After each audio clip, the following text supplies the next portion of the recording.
Yeah. Thank you. Today is Monday, July 15th, and this is the Tennessee Real Estate Appraiser Commission. And Chairman Thomas, I will turn it over to you.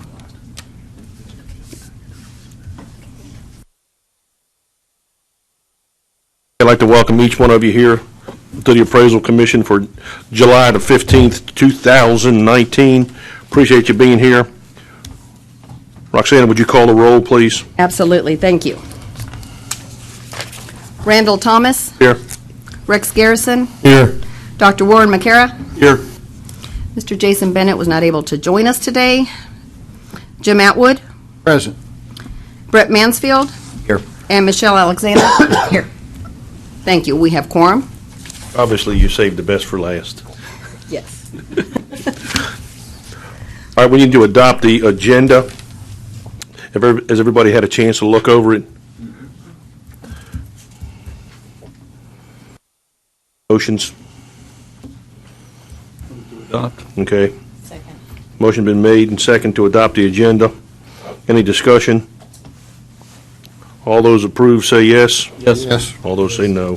Okay, motion's passed. Y'all had a chance to look at the review from the minutes from April the 15th meeting. Any additions or corrections? Those will stand as filed. Let's do the education report. Roxanna, do you have a list of those? I do, but if we could, on the minutes, we'll need a motion to approve that so we can. So moved. Thank you. Second. Motion been made and second. This is on the April 15th minutes, right? Correct. Okay. Motion been made and second. All those in favor say aye. Aye. Any opposed? Motion carries. All right, education experience. Thank you. It's on your iPads listed as number 4, and I will turn it over to Dr. McCarra. All the member of the Education Committee approved the courses, with the exception of one that I want to talk about. There were a total of 14 courses. I think maybe all except one were in class live as opposed to online. They're all for continuing education as opposed to qualifying education.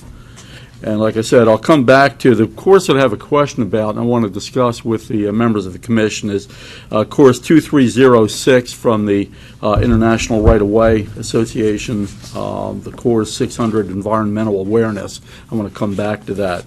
But all the others I recommend approval. There were 6 individual course approvals that I recommend approving, and then there were 4 applications for course instructor. And again, I recommend those.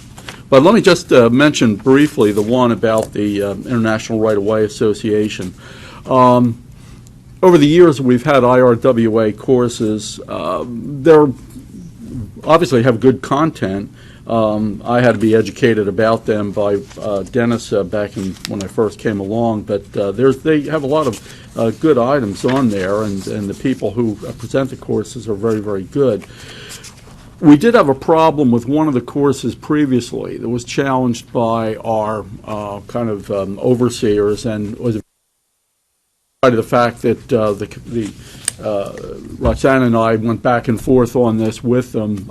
They said no, they weren't going to approve this. So I look at these very carefully, and this one kind of caught my eye. What raised a question to my eye on this one, the title of the course is Environmental Awareness.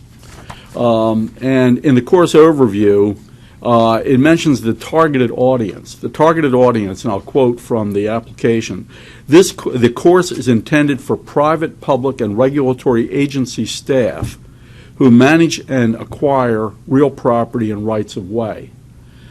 So it seems to me it wasn't really a course that was designed for appraisers. Now, that doesn't mean that appraisers may not get some value out of this course, but I'm not an appraiser, so I can't look at it from the point of view of an appraiser. So I'm kind of bouncing the ball back to the Commission's court on this to get your recommendation on this. Now, if you choose to pass it back to me, I will recommend that we not approve this particular course. Okay, so your commentary on this if you choose to have any. Okay. Before the commentary, will it be okay with you, Doc, if we vote on everything except that one? That would be fine with me. I think that would be the best way to proceed. Okay. You've seen the recommendations from Education minus course 2306, it looks like. Yes, sir. And it's coming from Doc, so all those in favor, or is there any discussion? All those in favor say aye. Aye. Aye. Any opposed? All right, motion carries on all those. All right, Doc, so, I'll second. there's one in every crowd. Wish they were looking. But it kind of comes from a committee, it doesn't need a second. Oh, it does? No. He's getting an eye from the They're giving lawyer you the there, eye. so. Is he a committee? He's the education Committee of one? Need a second. You got one. Thank you. Okay. We're not going to vote again, though. All right, let's talk about this, this course.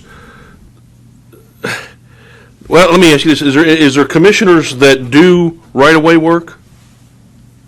So go ahead. The floor is open to you.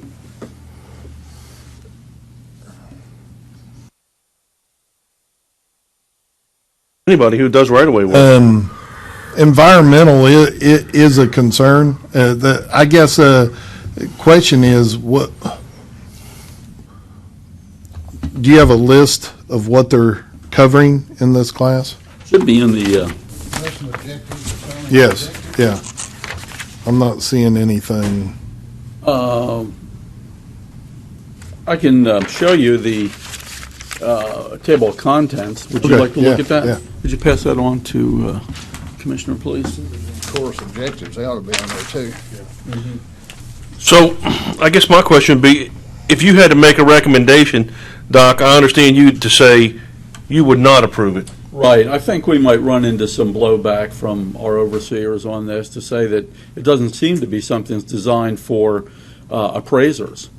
So, given, in fact, I thought the course that they rejected had much more content that was relevant to appraisers, and they said, nah, it's not the right stuff. So, I don't know.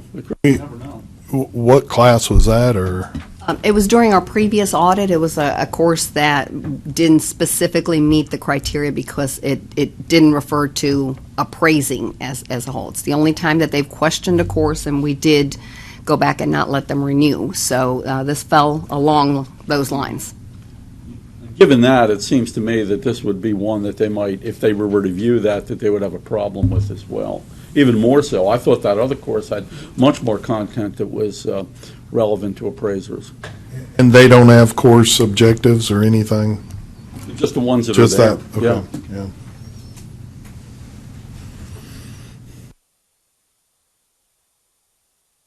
Have an opinion on that, Rex?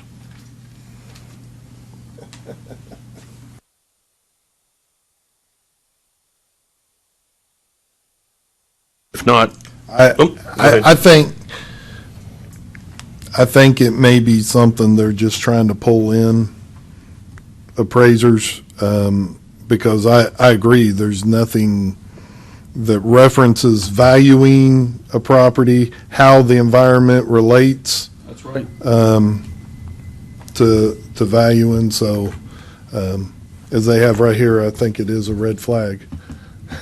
okay. Absolutely. Dr. McCary, you want to put that in the form of a motion?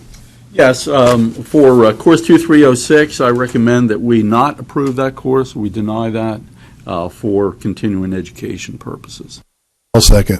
All right, we have a motion seconded that the course be denied. Any further discussion? All those in favor say aye.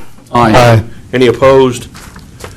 Okay. Before we leave education, I don't think it's been turned in yet, but it's the objectives for the banking appraiser class that will be in October. And I was wondering if we could go ahead and maybe approve it based on Dr. McCara's recommendation. That way it'll be ready before October, because we meet, I think, the following week. The week after this class is going to be offered. But just so the CE can be granted for this because this is rather important. How many hours would that be, Rex? I think it's going to be for 4, and I don't know if this is what they're officially going to submit, but you could pass it down. Nothing's been submitted yet? Nothing's been and I just got that Friday. So, What usually happens, and I don't know whether this is absolutely necessary, but usually when course applications are received by the office, they're vetted before they're sent to me. I would prefer that we do it that way, keep the process going, because there may be technical things that I'm not aware of that the legal people might be better equipped to judge. But there's no reason why we can't, if we agree to approve this course, that we can do it, and it can be approved and just written into the minutes. I really do prefer that we go through the normal process on this and then be sent on to the commission office. And we'll follow the exact steps, but when Dr. McCara approves them, the commission has given him the authority to always approve these courses, so we go ahead and release them. Right. We would be fine. so it'll be put online. They'll be able to take okay. it and count it, absolutely. And Okay. then at our following meeting, we'll read it on the record, so we Okay. don't delay those ever. Okay. Absolutely. Thank you. Thank you. Thank you, Doc. Anything else in education? No, sir. All right, you want to regress to the experience? I do, but if I could take a minute, I'd like to introduce our new Assistant Commissioner to everyone, if you give me a second. Chairman, my name's Toby Compton. I'm the new Assistant Commissioner here at the Department of Regulatory Boards, and look forward to working with you and everyone on the group to accomplish things that you guys want to see done. I think I've really enjoyed working with Roxanne and her team so far and learning about this as an industry I didn't know quite as much about, but hopefully I can be quick on the uptake and can address things quickly and efficiently that kind of come before you. So reach out to me anytime. I'm available. And we're also working on some of the appointments. I know there's at least one vacancy that exists that we're going to start working on. The governor's office has kind of restructured the way we're going to do some of those appointments. And so we'll be reaching out to you guys to help identify appropriate individuals for that as well. Welcome aboard. Thank you. Glad to have you. It's a lot of fun. Thank you. Thank you. Thank you, Ron. Absolutely. Okay, so we want to head back to our interviews, is that correct? Yeah, experience interviews, yes, please. Fantastic. And you've got your list on your iPads, and if you don't mind, I'll just go for each individual, and we'll read on the record as we go through. Chairman Randall, you got to interview Ms. Lisa Campbell. Yes. Cody May is going to be applying, and so we've not received his application. We'll leave him for next time. We'll review his information, and if he's got any.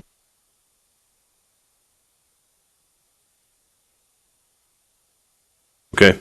I want to explain to the commission, this, Cody May is very well qualified, had all his stuff together.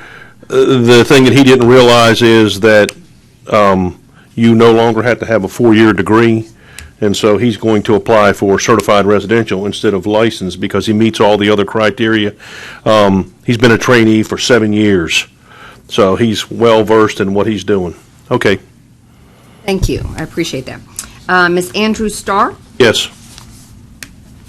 and Charlotte Miller. Yes. Ms. Miller's been she's been an appraiser in the assessor's office for 11 years, so she's well-versed. Thank you. Thank you. If it's okay with the commission, we can go through all of the names and then at the end do one motion? Sure. Okay. Mr. Jim Atwood, you had Jessica Bufford. Approve. Mark Palmer, Approve. Matthew Roberts, Approve. and William Riggins. Thank you, sir. Mr. Rex Garrison, K.C. Parham, Approved. James Adams, Approved. Larissa Wilson, Approved. and Garrett Pillsbury. Approved. Thank you. Mr. Brett Mansfield, you had Tracy Autry, Approved. Stacy Hensley, Approved. William White, Approved. and Maggie Vossler. Approved. Thank you, sir. And Miss Michelle Alexander, you had Angela Griffith, Thank you. And the only other one that we believe was not read on the record last time was also with Mr. Brett Mansfield, and that was Spencer Tensbarge? Yes. Also approved? Thank you. We would need a motion and a second to approve all these on the record. Do I hear a motion? So moved. Second? Second. Motion been made and second to approve our experience interviews. Any questions?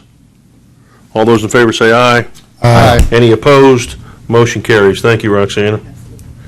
If I could take a quick moment to thank you all for all the work you do outside of the meeting. I know we had to come in early this time because we had an increased volume, and we're going to address that under our new topics as well, but I know it's taken a lot out of all of you because our numbers have picked up, so I want to thank you.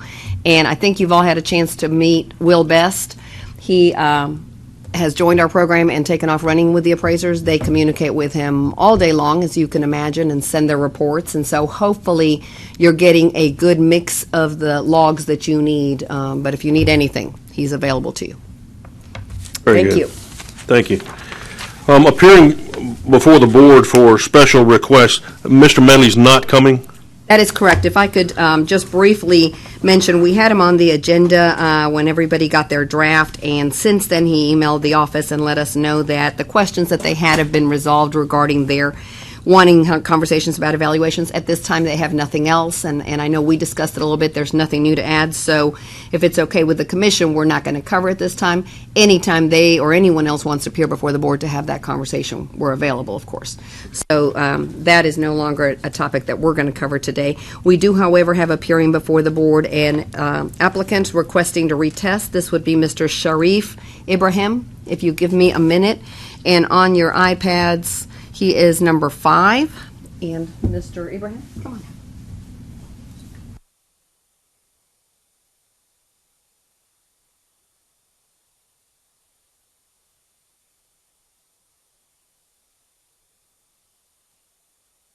That's red. Thank you, sir. Welcome. Go ahead. Introduce yourself. My name is Sharif Ibrahim. I'm a real estate appraiser since 2015.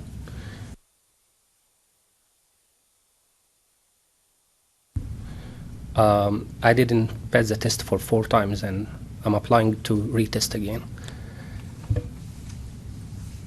Okay. So you've taken the test 4 times and been unsuccessful 4 times. Why do you think that's the case? The first reason is I'm still a second language guy, and it takes longer to understand the questions and I didn't catch many questions in the exam. So sometimes I have to answer randomly because I don't have time for them. So I train myself to read a lot of topics very quick, just improve my reading skills in order to understand it for the first time. So I can. The question I have, you said you were a real estate appraiser. You're a trainee? Yes. Okay. Well, do you do anything else? I'm working as a realtor 13 years ago. So you have a real estate license? Yes. Oh, okay. Very good. Any questions from the board? Yes. Have you been approved with your experience? Yes. That's been approved. The only thing you lack is the test. Mr. Chair, if I could make a statement. Sure. This gentleman's been in many of my classes. I will attest to the fact that it does take him longer to take tests because of his limitation in the English language. He is, I think, worthy of our consideration. So I don't know what we can do, but I think this gentleman is trying to do the right thing, a man of integrity, and if we can help him, we need to do something. Anyone else? Roxanne, I'm going to turn to you and ask you exactly what it is that, I know we can vote to permit him to take his test again, and we can, you correct me if I'm wrong, we can speak with, is it PSA? PSI is the PSI. testing vendor. Yes, sir. Okay, and they can extend time to him during the test period? One of the things that I believe we can request, and I'm happy to do that, is additional time for his testing because of the reading, English not being his first language. We want to make sure that he has plenty of time to think through. He wouldn't have a dictionary, he wouldn't have an interpreter with him. But sometimes it's that ability to take your time to read and process. So you would be at a disadvantage by not being able to do that as quickly as someone that's had English their whole life. So I can address that with them, and they'd be able to see the record that he struggled with this and allow for additional time. It would be the exact same exam, so there's no difference. However, the time is allowed in many situations. With dyslexia, with a language, is why we would be asking for it. Here, a motion from the commission, I'll make that motion. Second. and that's to permit to take the test one more time. With extended time frame. Right. All right. Any further discussion? How much additional time are we talking about? PSI will follow the requirements that they've got. They follow any ADA request, and so you've got students that finish high school with certain requirements. This would be treated the same. They would have the experience and the knowledge on what would be needed for the additional reading time. They would treat it the same way, so it would be very straight across the lines. They would make that determination. They would make that decision. Okay. I'm sure they test 7 of our programs. So within every program, we have this type of situation where you have someone who could be at a disadvantage and need additional time, and they'll grant it the same like they would. Do you think you can take that test in the calendar year 2019? Yes. Okay. Yeah, in the calendar 2019, yes. Okay. Motion's been made and seconded on the floor to permit a fifth time to take the test. Any further discussion? All those in favor say aye. Aye. Any opposed? Congratulations, sir. Good luck. Thank you. Now we're going to the legal report. Ms. Matlock? Yes. So we'll begin with the legal report that is on your iPads. Excuse me, Roxanne, do you have a charger? A charger? I'm on 9%.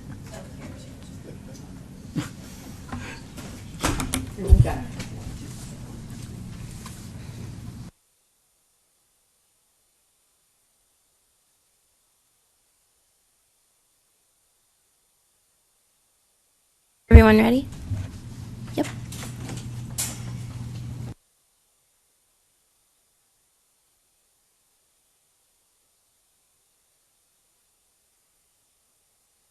Does the former commissioner have something to say? I was just wondering, is my teapot sitting on I don't see it. Look on the floor. I do not see it. Oh, here it is.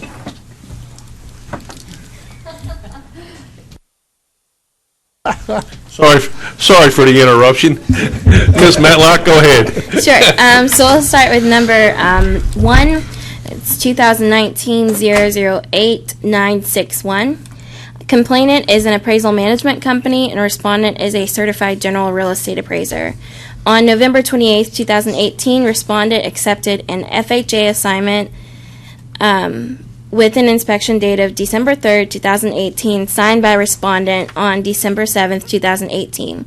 A revision request was submitted, and final appraiser was submitted by the respondent on December 12th, 2018.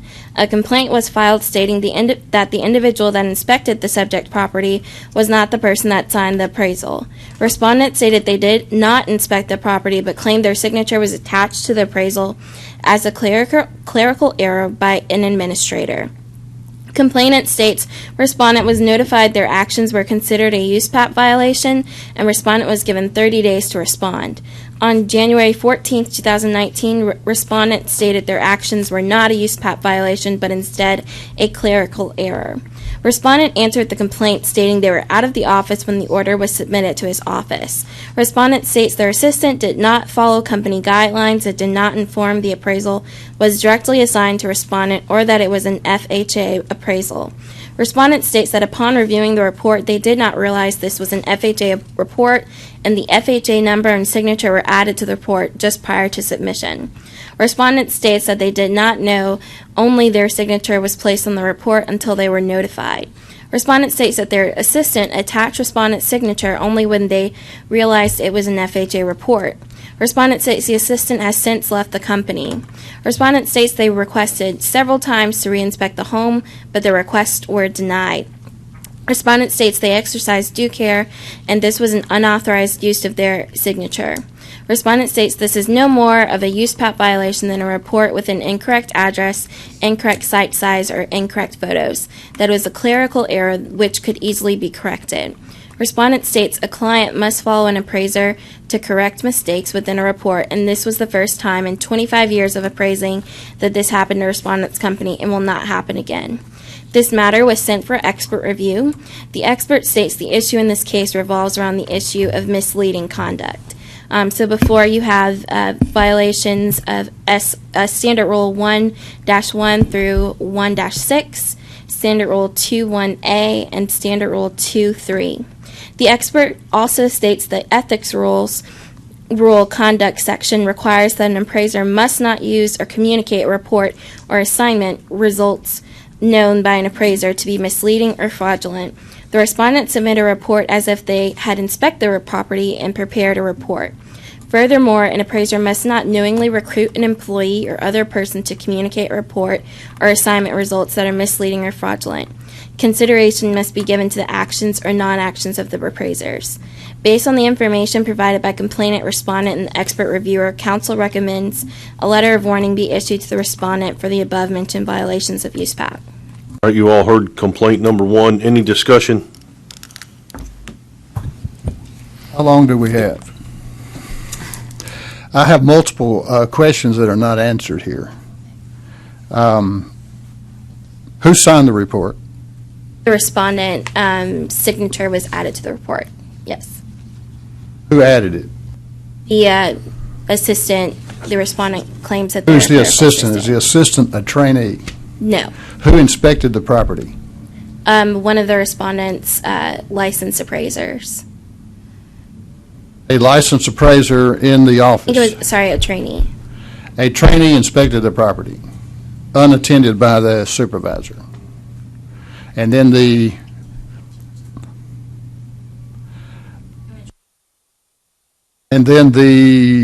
but it was signed, and it was an FHA by the respondent, who did not inspect the property.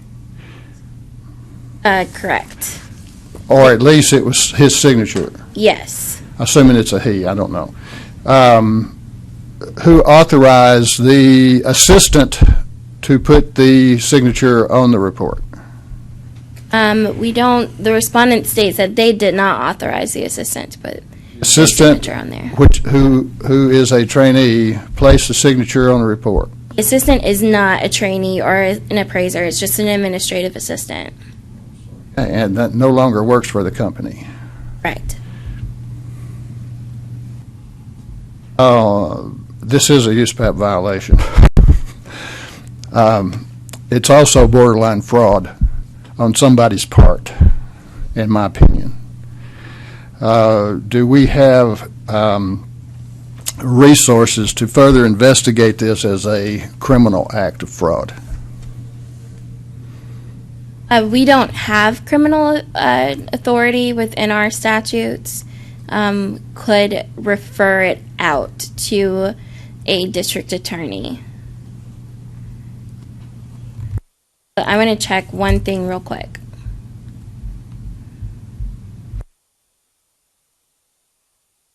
I know that's a little bit over the top, but I mean, this is a serious issue. That's my opinion. This is a serious USPAP violation of some kind. But we don't have enough information to really make a decision.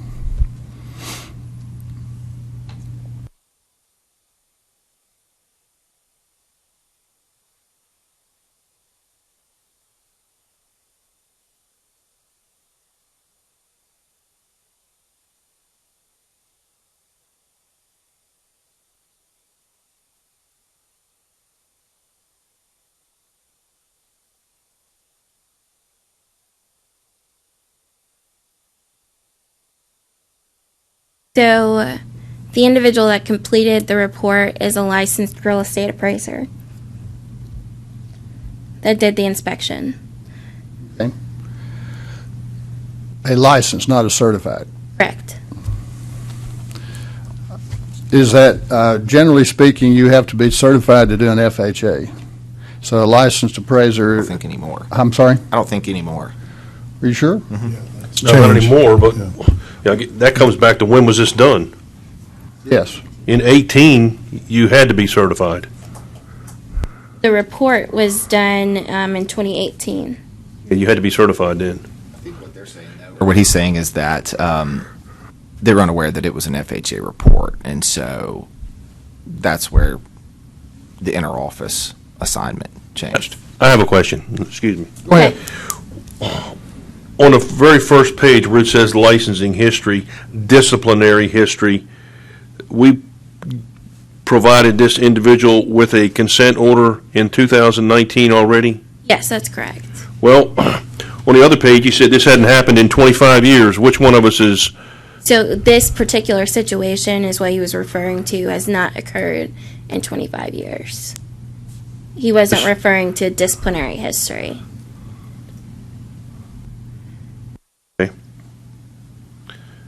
respondent also states. Has he signed the 2019 consent order, or is it pending? Yes. I want to double check.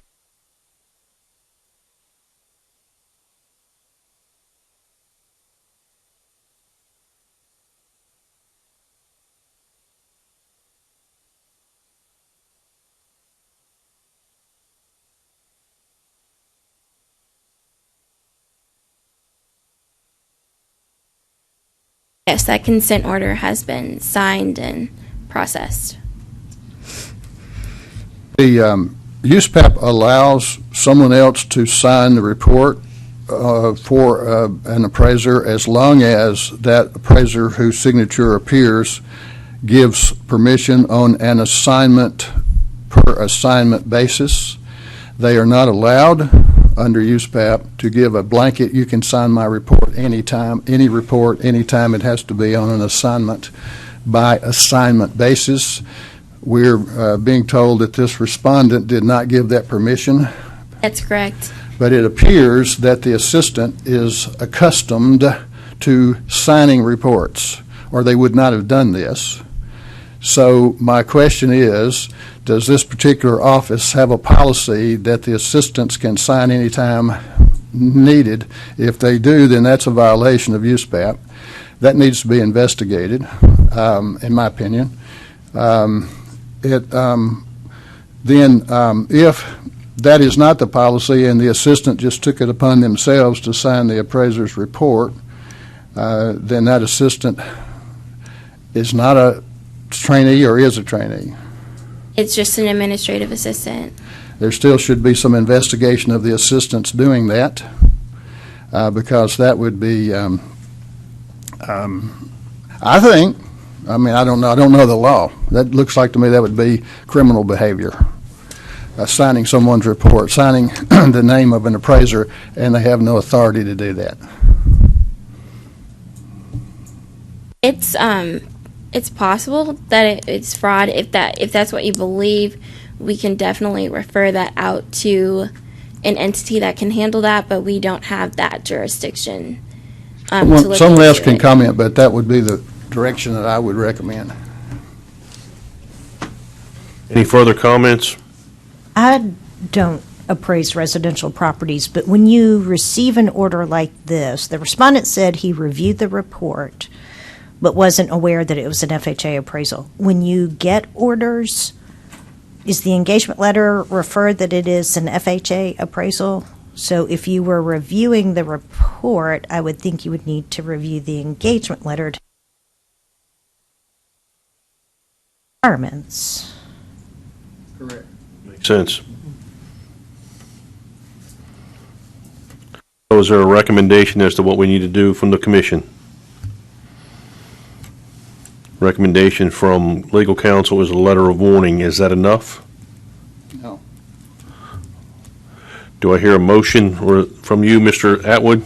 Well, I don't know to what extent, but my motion would involve investigation, number one, into the assistant, number two, into the respondent, number three, into the entire office for signature violations. The only thing I would like to bring up is the assistant no longer works with the respondent. So I'm not sure how far we could go with in investigating a past employee that doesn't work there. I don't know if the question is this a standard procedure that they have at that particular office? It may not be that individual, but if it's, well, whoever has that job, by the way, if you get this, just sign my name on it. That's what I think, as I understand it, Mr. Atwood, that's your concern. That is my concern. Something we can do? We can send the matter out for investigation, send one of our investigators out to the site location, and they can ask questions of the respondent, see if they can different processes, but yeah, we can do that. We can. Then I'll make the motion. I'll be specific that we refer this to an investigator who specifically investigates at least these three matters. Number one, the assistant's signing of the report. What authority did they have? Number two, the respondent's responsibility in this situation. And number three, the entire office policy on signing reports. All right, you've heard Mr. Atwood's motion. Do I hear a second? Second. Motion been made and seconded now. And this will be brought back to us? Yeah, I Okay. think so. Okay. Motion been made and seconded. You got that, Anna?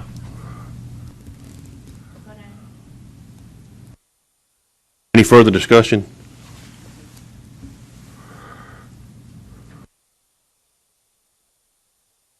All those in favor say aye. Aye. Yes. Seconded. Yes. All those in favor say aye. Aye. Any opposed? All right, motion carries.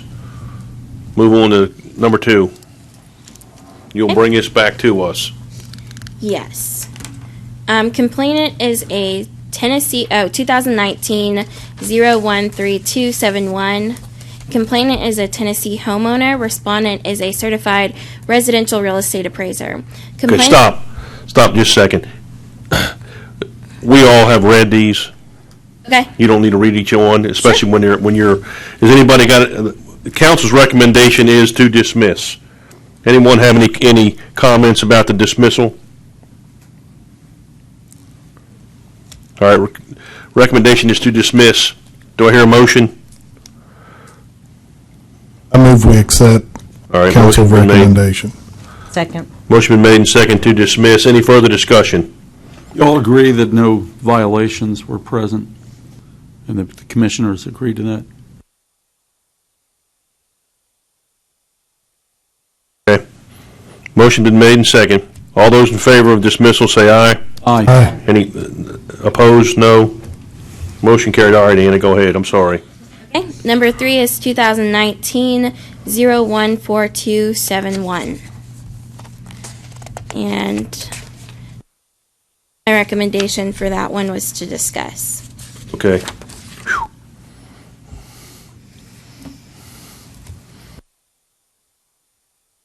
Give us a brief, if it's possible, on this one. We could be here until next Tuesday. Summation on this. Okay. I will attempt. Okay. So, the complainant is an appraisal management company, and the appraisal management company had several issues with the respondent's report. Some of the issues include a final conclusion that is substantially higher than sales 1, 2, or 3. Also,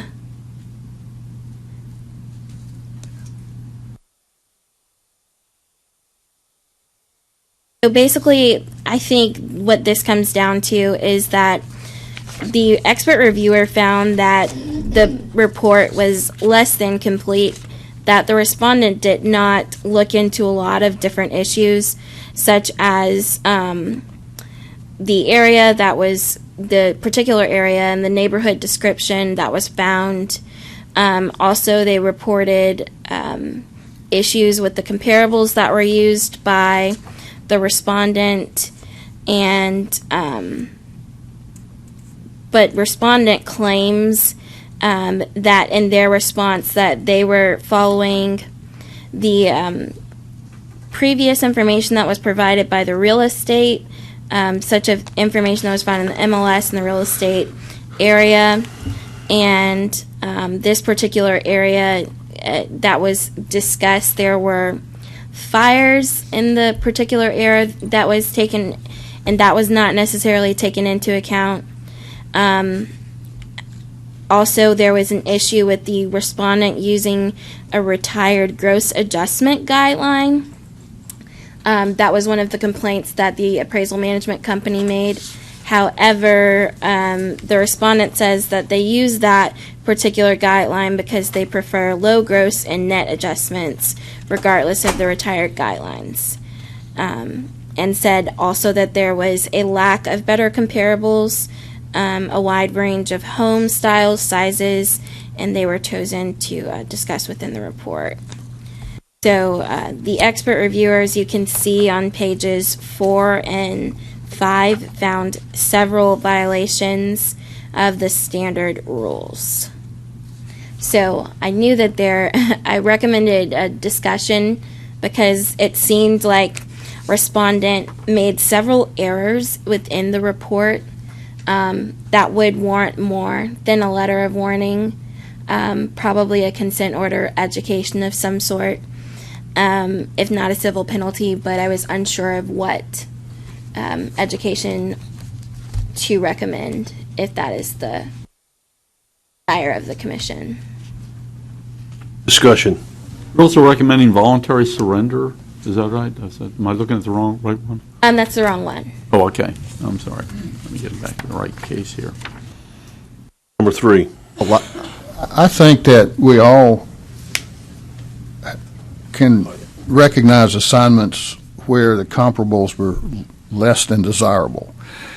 And this may be that case. We don't know. What we do know is that evidently a large number of adjustments had to be made to the comparable sales that were used.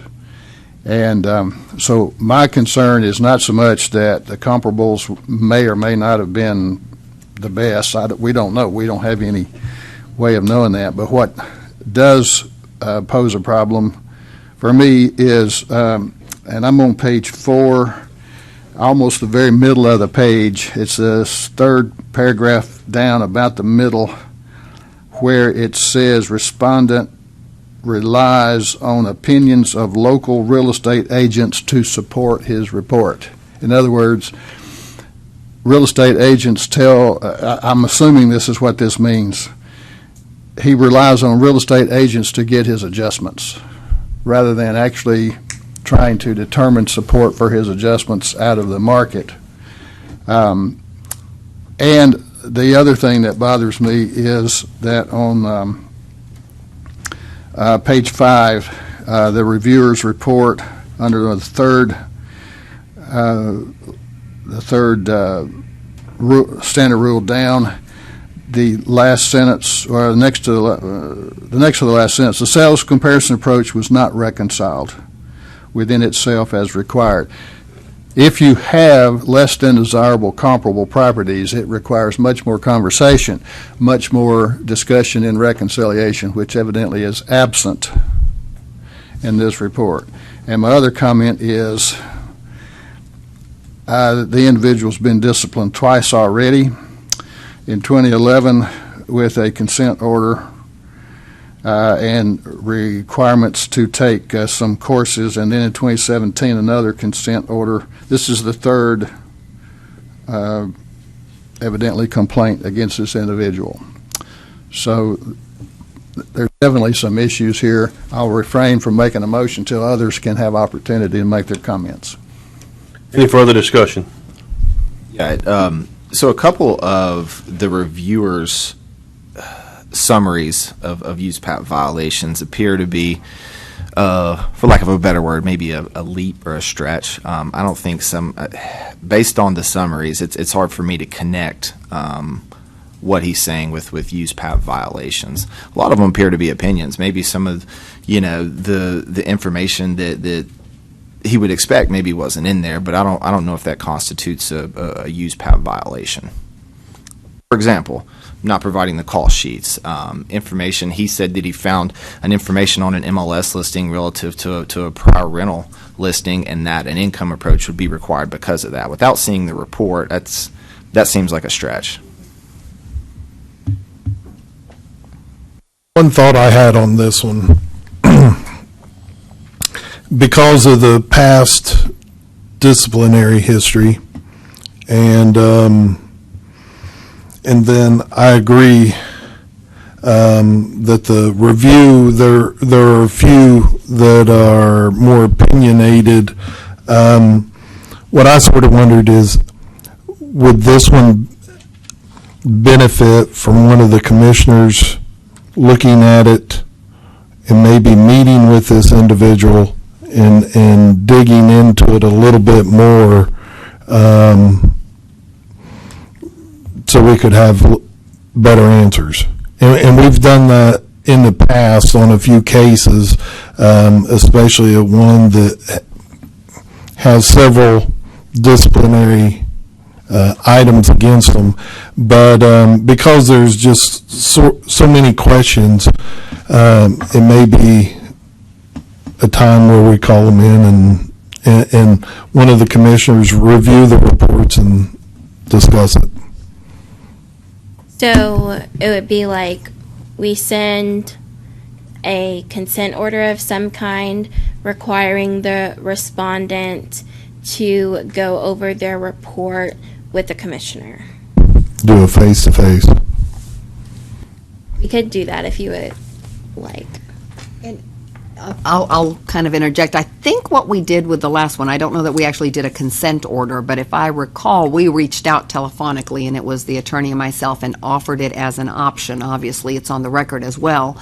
And that way, if they are available and want to go down that path, we've got a volunteer commissioner that would recuse themselves when the case was voted on, but could come into the building or wherever the meeting would be held. And if they didn't agree to that at that point, then we can provide it in writing, just to expedite the process. I think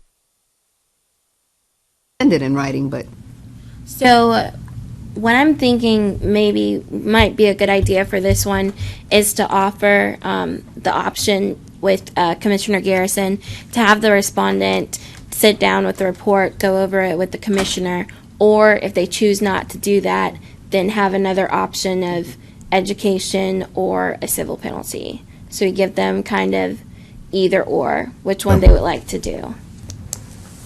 All right, you've heard. Or obviously, if they don't sign the consent agreement, it would go to a formal hearing. All right, you've heard the recommendation from council. Anyone wish to make a formal motion?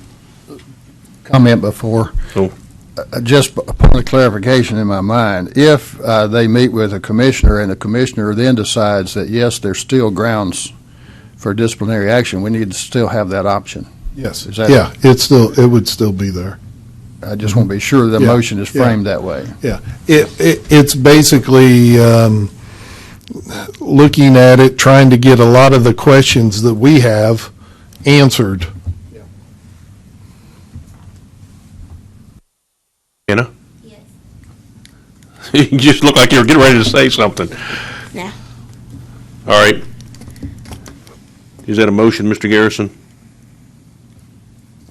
On one side of it, on the other, and that's where I struggle, and either or, I have more questions than I have answers. So to give a recommendation for a penalty, I don't, Should be postponed until after yeah. that meeting. Suppose that meeting doesn't occur. Then it comes back to us. Okay. Right, so if the meeting doesn't occur, then it would come back we would have like a formal hearing. unless they decided now. Unless you- Not necessarily a formal hearing, but come back before us and we decide at that point, if they're not willing to cooperate, I think it's an opportunity for them to defend their report and defend what they've done. And it gives us the opportunity to actually see the report and to see if those issues truly exist and where they may be deficient in writing a report. And then we could go take a recommendation from whichever commissioner does it on what direction we should go. I think there's more questions than there are answers with this one, and we need to dig a little bit deeper.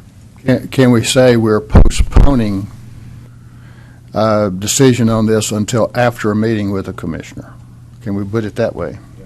I know we've done this since I've been on the board at least twice. And the first one was early on, and I think it was a good situation for everyone, both the individual and the commission.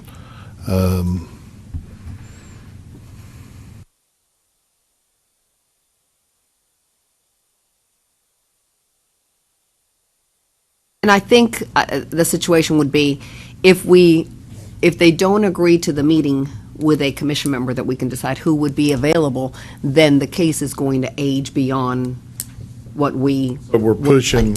Oh, absolutely. It on this one. will miss our metrics and everything else. Now, that doesn't mean that we can't, but in an ideal world, if we had what else to recommend in case they don't want to mediate it, I'll call it mediated, then fine. But if we don't, then there's nothing we can do about it.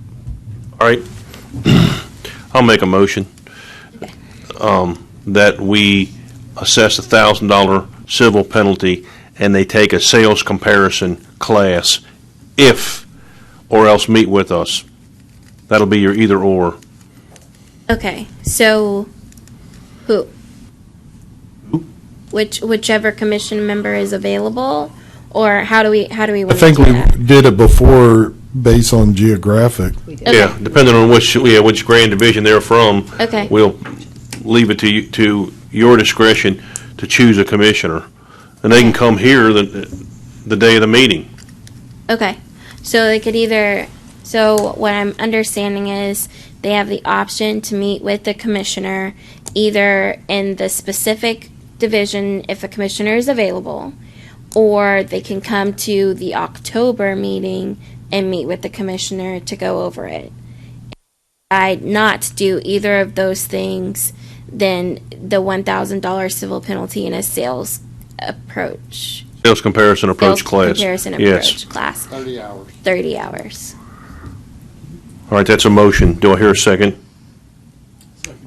Motion been made and second. Any further discussion? My only thing, it would probably be better to get it addressed before the next meeting. Right. We'll definitely we'll look into it and reach out to you, or reach out to one of the commissioners. And it would be good for whichever commissioner it is to have all the information, because they're recusing themselves. So, Well, at that point, since we would be sending out a consent order at some point, it would be no longer anonymous since you will be meeting with the individual. But if the individual decided not to accept either of the offers and it goes to formal hearing, that commissioner would not be able to sit in on the hearing. Do you understand that? We're going to have a motion and a second on the floor. All those in favor say yes. yes, Any opposed? Motion carries. Anna, you take care of that and move on to number 4. Okay, so number 4 is related to numbers, sorry, 1 second, 6, 7, 8, and 9. So if I can, I'll read number 4 into the record. Sure. It's 2019-027-421. This complaint is related to complaints 2018-07-4401, 2018-08-0351, 2018-08-8271, 2019-00-4991, which were all presented at the April 2019 meeting. So this complaint is from another appraiser against the same respondent appraisal management company. Complainant is alleging that they were not paid by the respondent. The complainant states they have completed 72 appraisals for the respondent since 2012. They've attempted to contact respondent, but all messages were unanswered until the phone service was disconnected. So complainant's invoices total $5,030. So respondent did not provide an answer. However, this was the same issue that we brought before you all in April. So if it's okay if we can talk about all of those together, if that'll work. So since then, the respondent has hired outside counsel, and they are in the process of closing and dissolving their company. So I reached out to counsel. The previous recommendation from the commission was for the respondent to either pay back the complainant within 30 days or have their license revoked. So we received a letter stating they were closed and not accepting orders. And so I reached out to their attorney, and they requested in their letter to us that they would voluntarily surrender their license. So the respondent, I explained that if they voluntarily surrender their license, it would have the same effect as revocation that was authorized by the commission. So my recommendation for these complaints is to accept the voluntary surrender, which would be the same as revocation for the violations of our statutes. I already have a signed copy of the consent order by the respondent stating that their license would be voluntarily surrendered, same as revocation. Want to have any discussion? So I would like to say something. So with this, AMCs are required to have some sort of bond held by the state, correct? Yes. Okay. What's the amount of that? I'm not sure. Hold on, let me.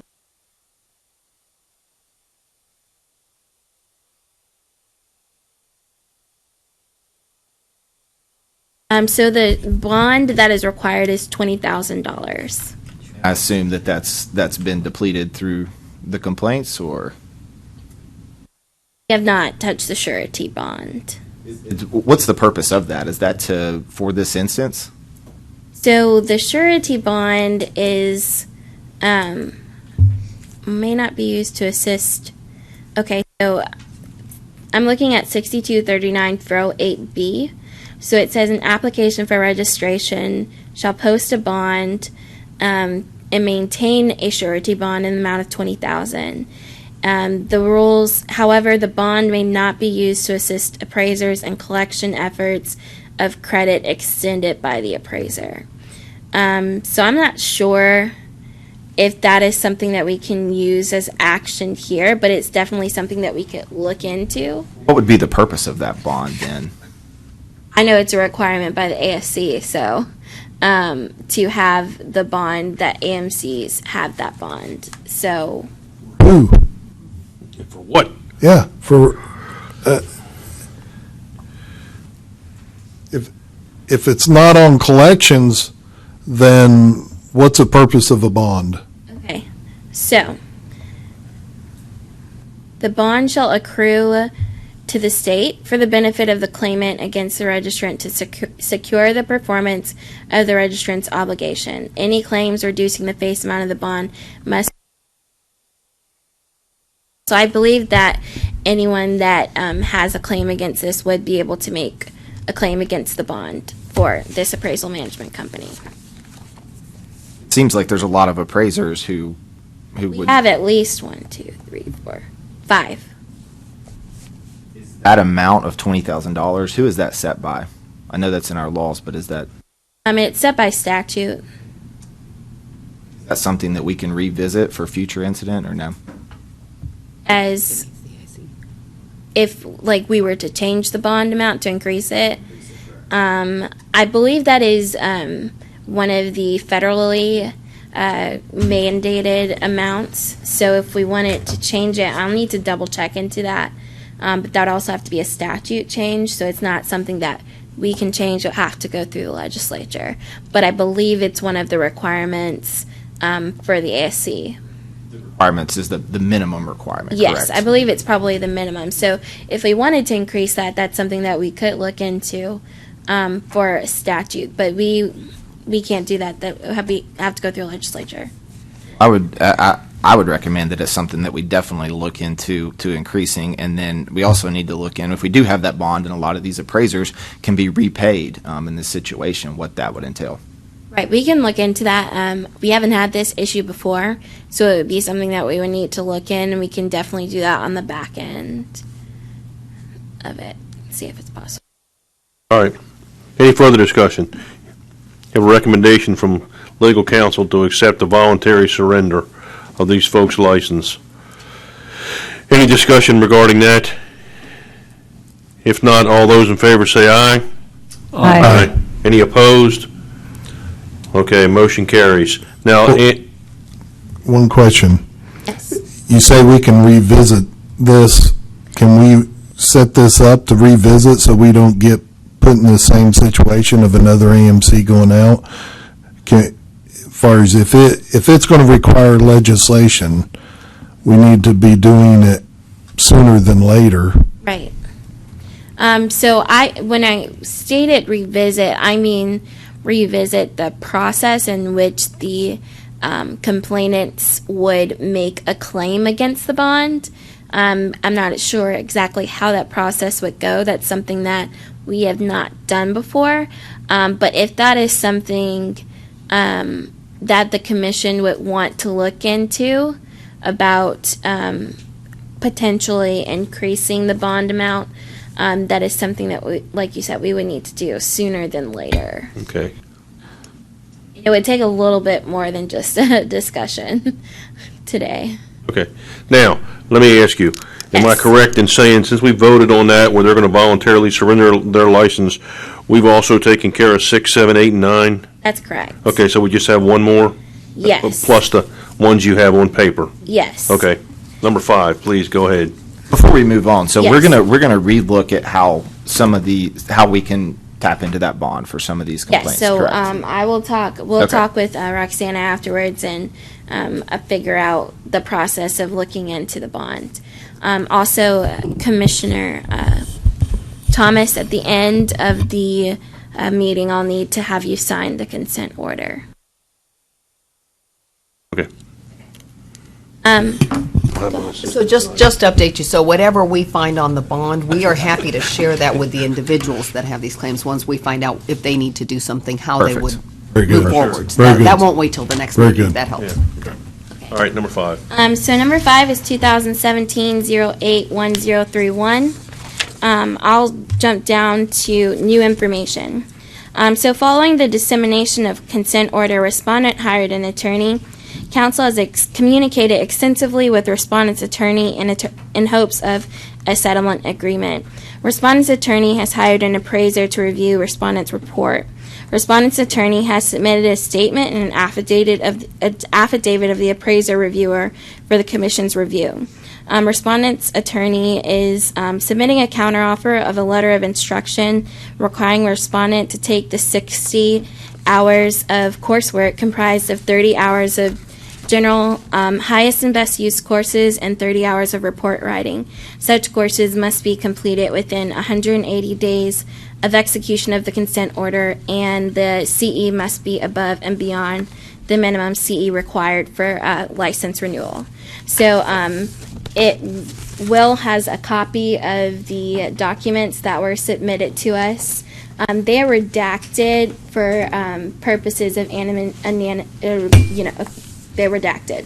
So they are there for your review. There's a formal request and also an affidavit from the appraiser that they have hired for this issue. So those documents.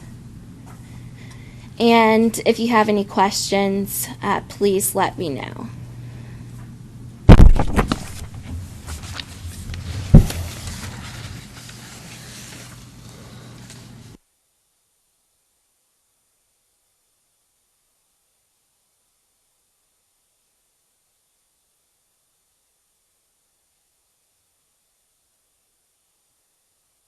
appropriate to go ahead and take a little break? Absolutely. It All is right. totally your decision. Okay, we're going to take a 10-minute break. Commissioners, if you don't care on your break, read this before you break, but we're going to take a 10-minute break from the meeting. Thank you.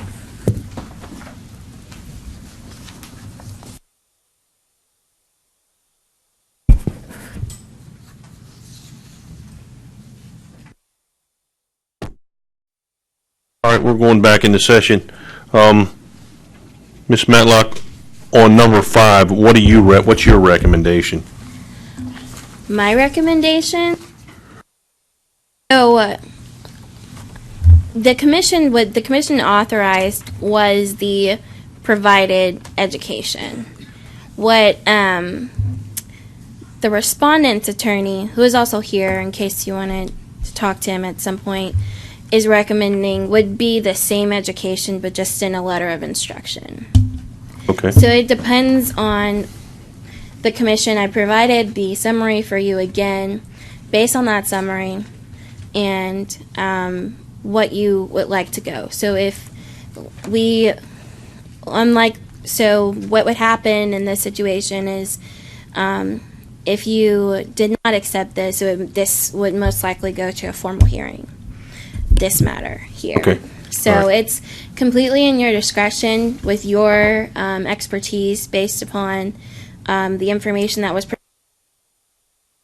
by this affidavit and by the request, whether you believe this is a good. So I would just say that the respondent in this case would still be required to take the necessary education. The difference is a letter of instruction does not go on a record, but a letter of warning would. That's correct. Any further discussion on this?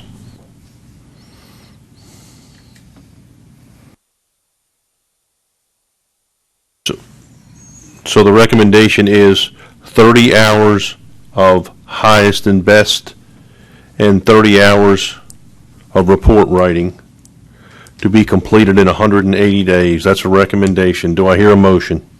No, wait a minute. We've already made that. We've already agreed to that. What the motion recommendation is that it be reduced to a letter of instruction. That's Right, okay. Any discussion on reducing from a letter of warning to a letter of instruction along with the education? In the letter of warning originally, it was a consent order to take those classes. And now, I guess their counteroffer or whatever, what they're proposing is that it's a letter of instruction that wouldn't be on their record, but they would take the 2 courses. Yes, that's correct.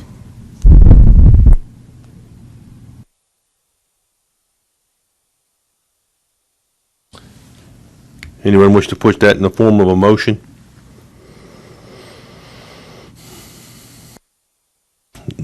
Any further discussion on this then?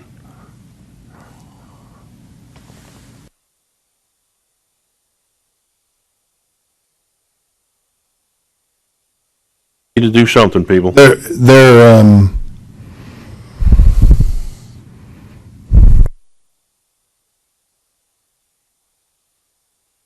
We've got 2 things. As far as one side noting all the issues, and then a second saying that those issues aren't there.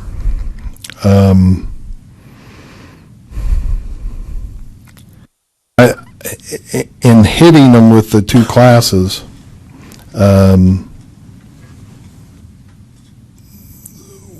I think it was the opinion of this commission that it was serious enough to require some classes.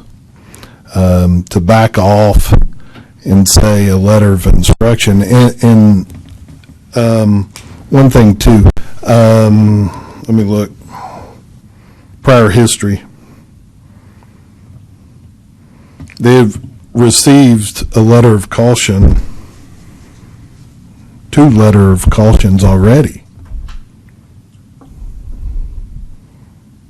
So that's now we're hitting it a letter of instruction, which is essentially the same thing. I think the wording may be different. So that's where it gets hard pressed of not letting it go on the record the third time. That's where I'm sort of having trouble with this. All right. Anyone else?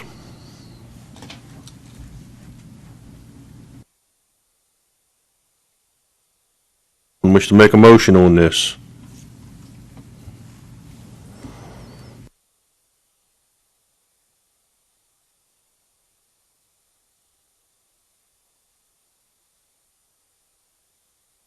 Got to do something.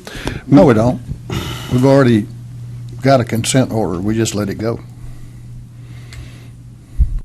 Already a Oh, consent. there's already a consent order out there. Correct. So we have sent a consent order offering the 2 courses. This is a counter offer to the consent order. Oh, I'm sorry. Okay.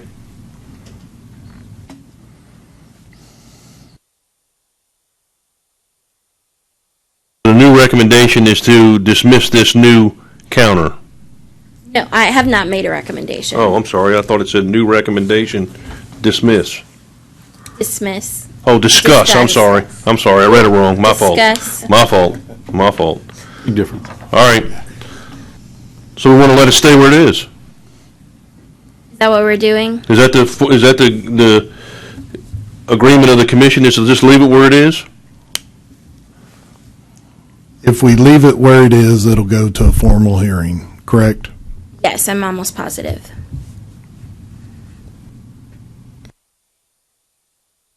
Okay. At that point, we would have 2 competing expert opinions.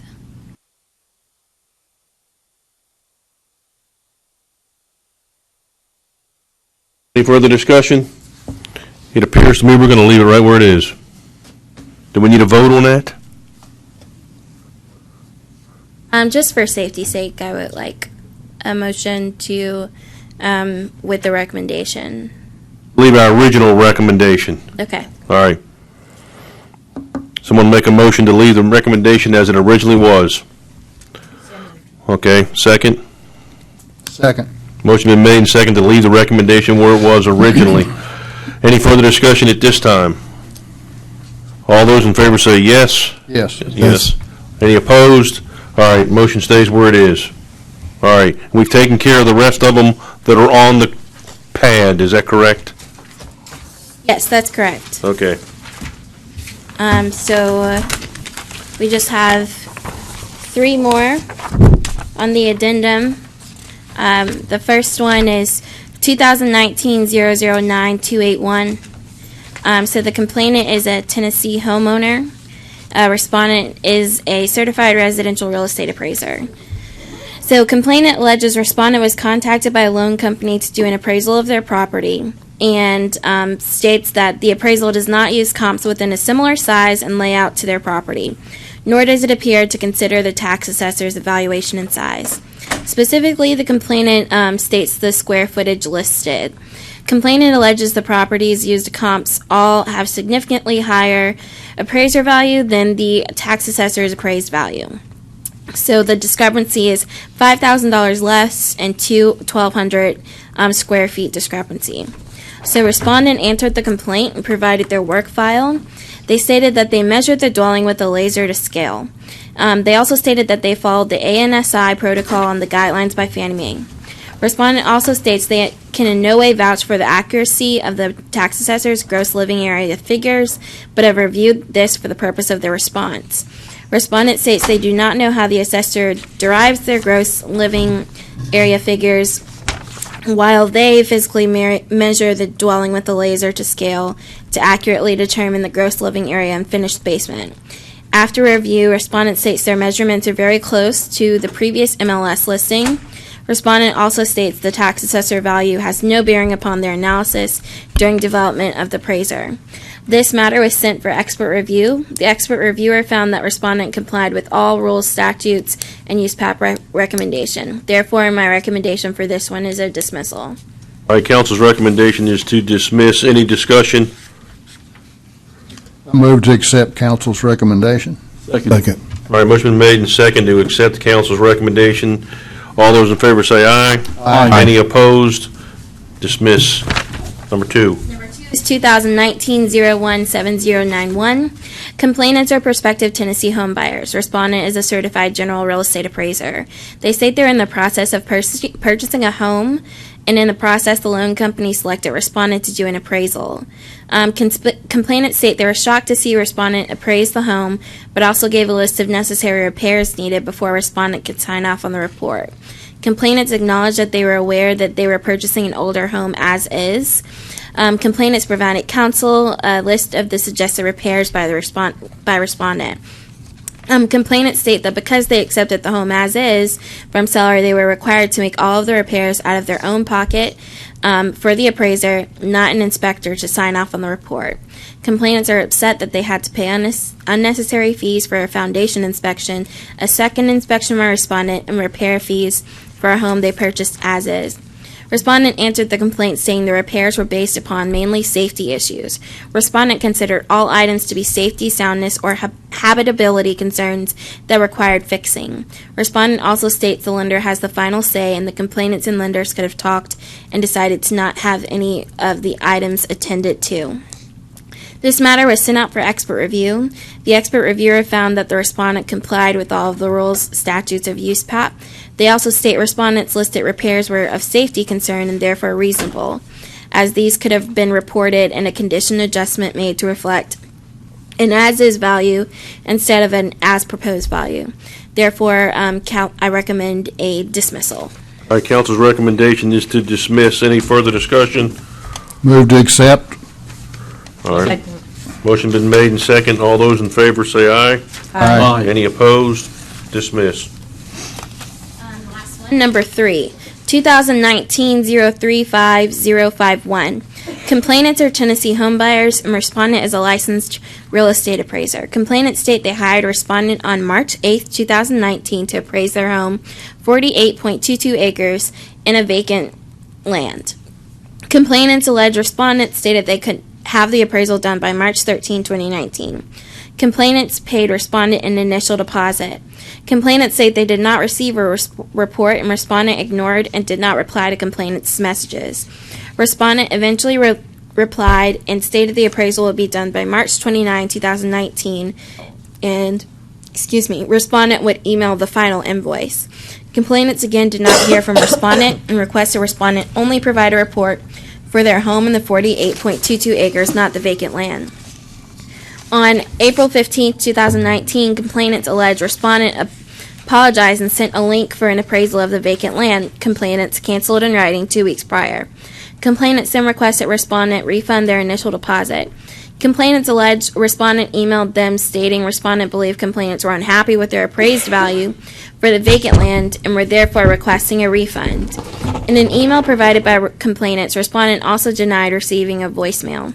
Complainants provided counsel attachments of their email correspondence with respondent. After a follow-up conversation with counsel, complainants informed counsel they have not received a refund of their money, neither the 2 appraisals for the home or 48.22 acres, or any further communication from the respondent since April 23, 2019.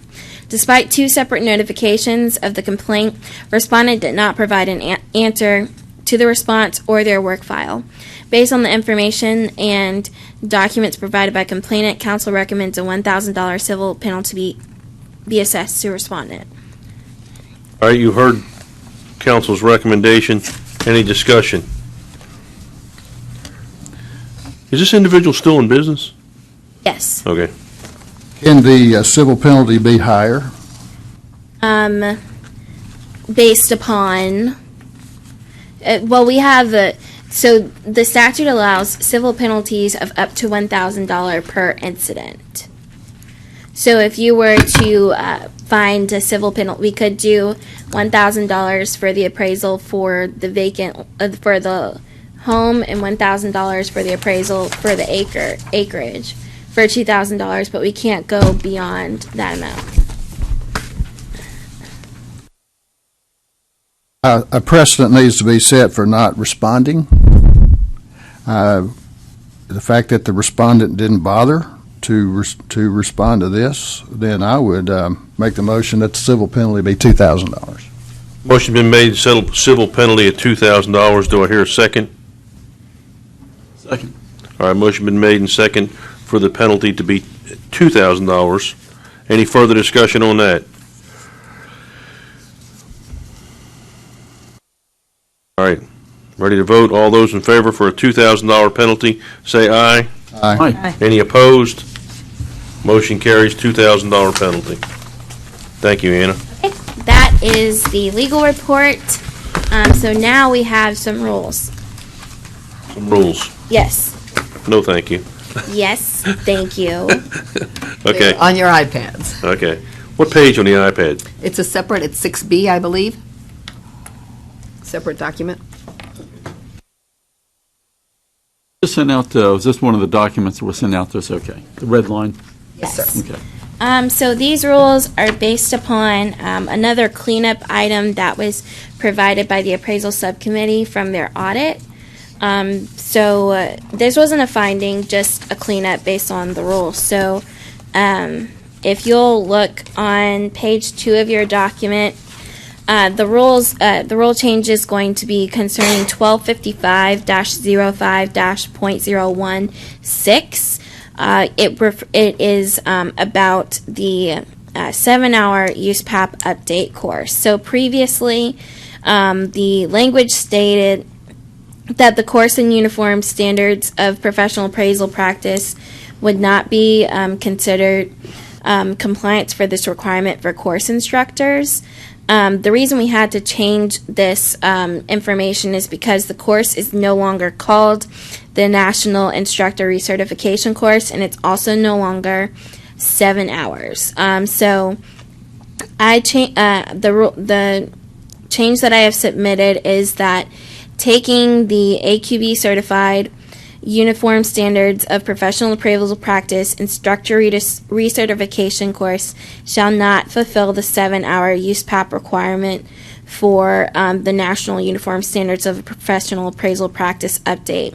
But teaching the 7-hour National Standards of Professional Practice update course will be considered compliance with this requirement. So every 2 years, you're required to take the 7-hour USPAP course. It was previously instructors had a 7-hour instructor recertification course, and that course would count towards their continuing education. However, I believe that course is now 4 hours, so we had to change the language in there because the title was no longer correct and the hour amount was no longer correct. However, speaking with the appraisal subcommittee, it was their recommendation that since the course has been reduced in amount, that instructors that teach the 7-hour USPAP course should be able to receive credit for that 7-hour course for teaching it. Amen. So that is the recommendation here. And we just removed a title for the instructor recertification course in case it changes titles again, so we don't have to go back and change the rule, and remove the hour requirement in case it changes again, so we don't have to go back and change it. So with this change, it would allow instructors of USPAP to receive continuing education credit for teaching the 7-hour USPAP course. This really does not require discussion on our part because we have to do it, right? Right. So if you are an instructor of USPAP and you take the course, and you teach the course, then you get credit for Sure. it. So you wouldn't have to teach it and then take it. Right, right. All right. It's very reasonable.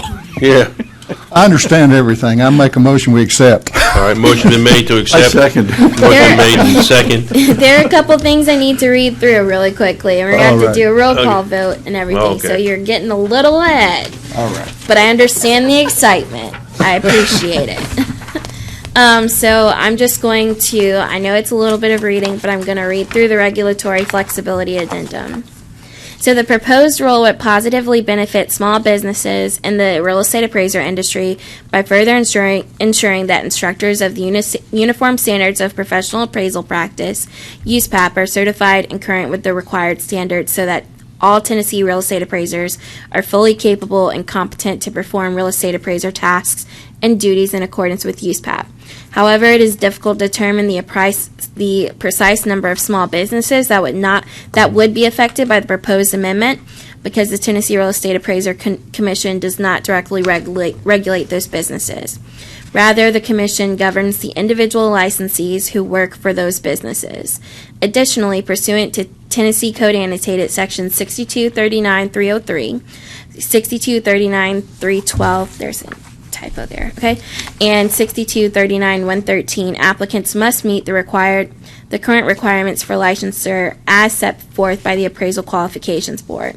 The Commission knows of no other less burdensome, less intrusive, or less costly alternative methods of achieving this purpose and objectives of the proposed rules. The proposed amendment would require minimal, if any, cost for compliance.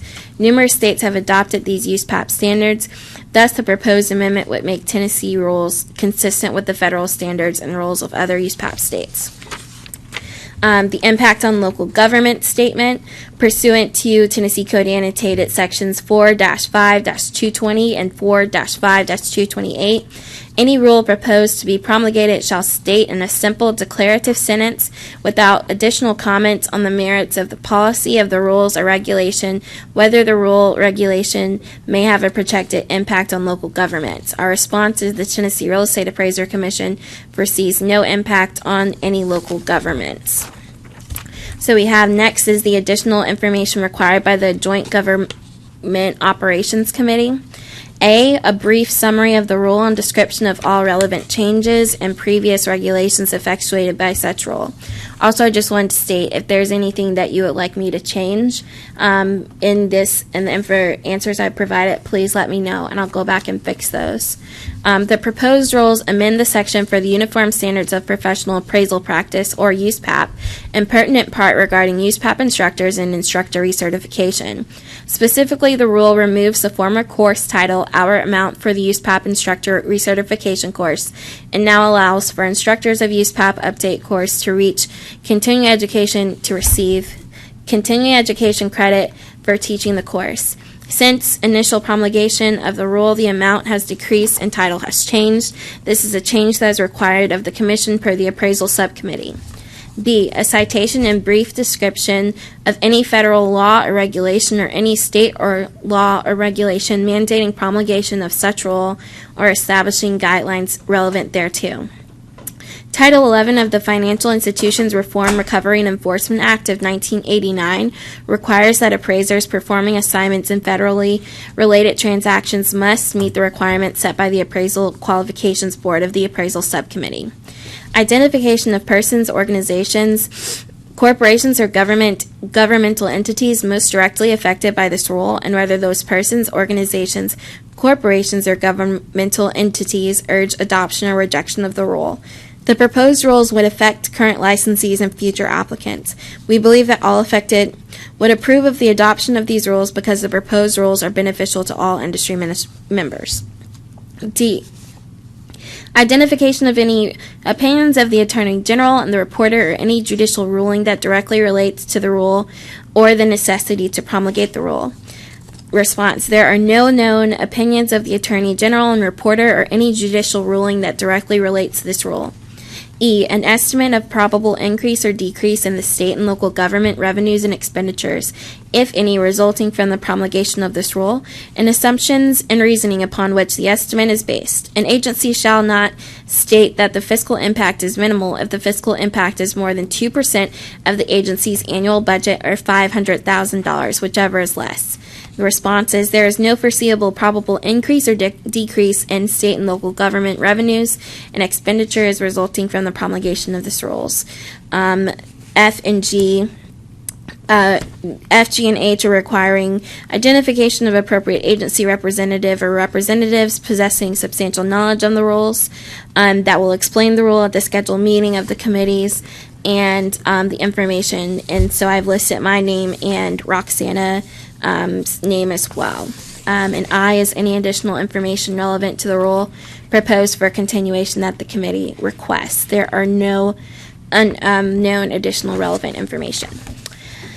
So, Does anyone have any changes or recommendations that they would like made based on that information? No? Okay, fantastic. So next, we'll need a roll call vote. Thank you. Randy Thomas, Yes. Rex Garrison, Yes. Dr. Warren McCara, Yes. Jim Atwood, Yes. Brett Mansfield, Yes. and Michelle Alexander. Yes. By roll call, all agree. Thank you. So we will get these rules sent to the Attorney General's office for pre-review. Based off of this, there is one more thing. We most likely will be having a rulemaking hearing in October of 2019. We will have a repeat of our continuing education rules that we had a little snafu with last year. So I will file that notice with the Secretary of State's office here soon. So it'll probably be, it will most October meeting. All right, thank you very much. Will it be a separate day or same day? We should be able to get it done in the same day. I think last time our concern was we had a hearing as well, so we had a 2-day meeting. So if something odd like that turned up, you'd have plenty of notice, but otherwise we can get it done. You may be doing lunch here and then we reconvene, but. Ready? It's also possible we might have a hearing in October as well. Okay, right. Is that it from legal? Yes, that's it for me. All right. So if it is 2 days, just with the hotel situation We'll let down you know. here? Yes, Very yes, good. we'll know soon enough. That's no doubt. So if it's okay, we will continue. If it's okay with the commission, we are on your iPads on the director's part of the agenda, which is number 7.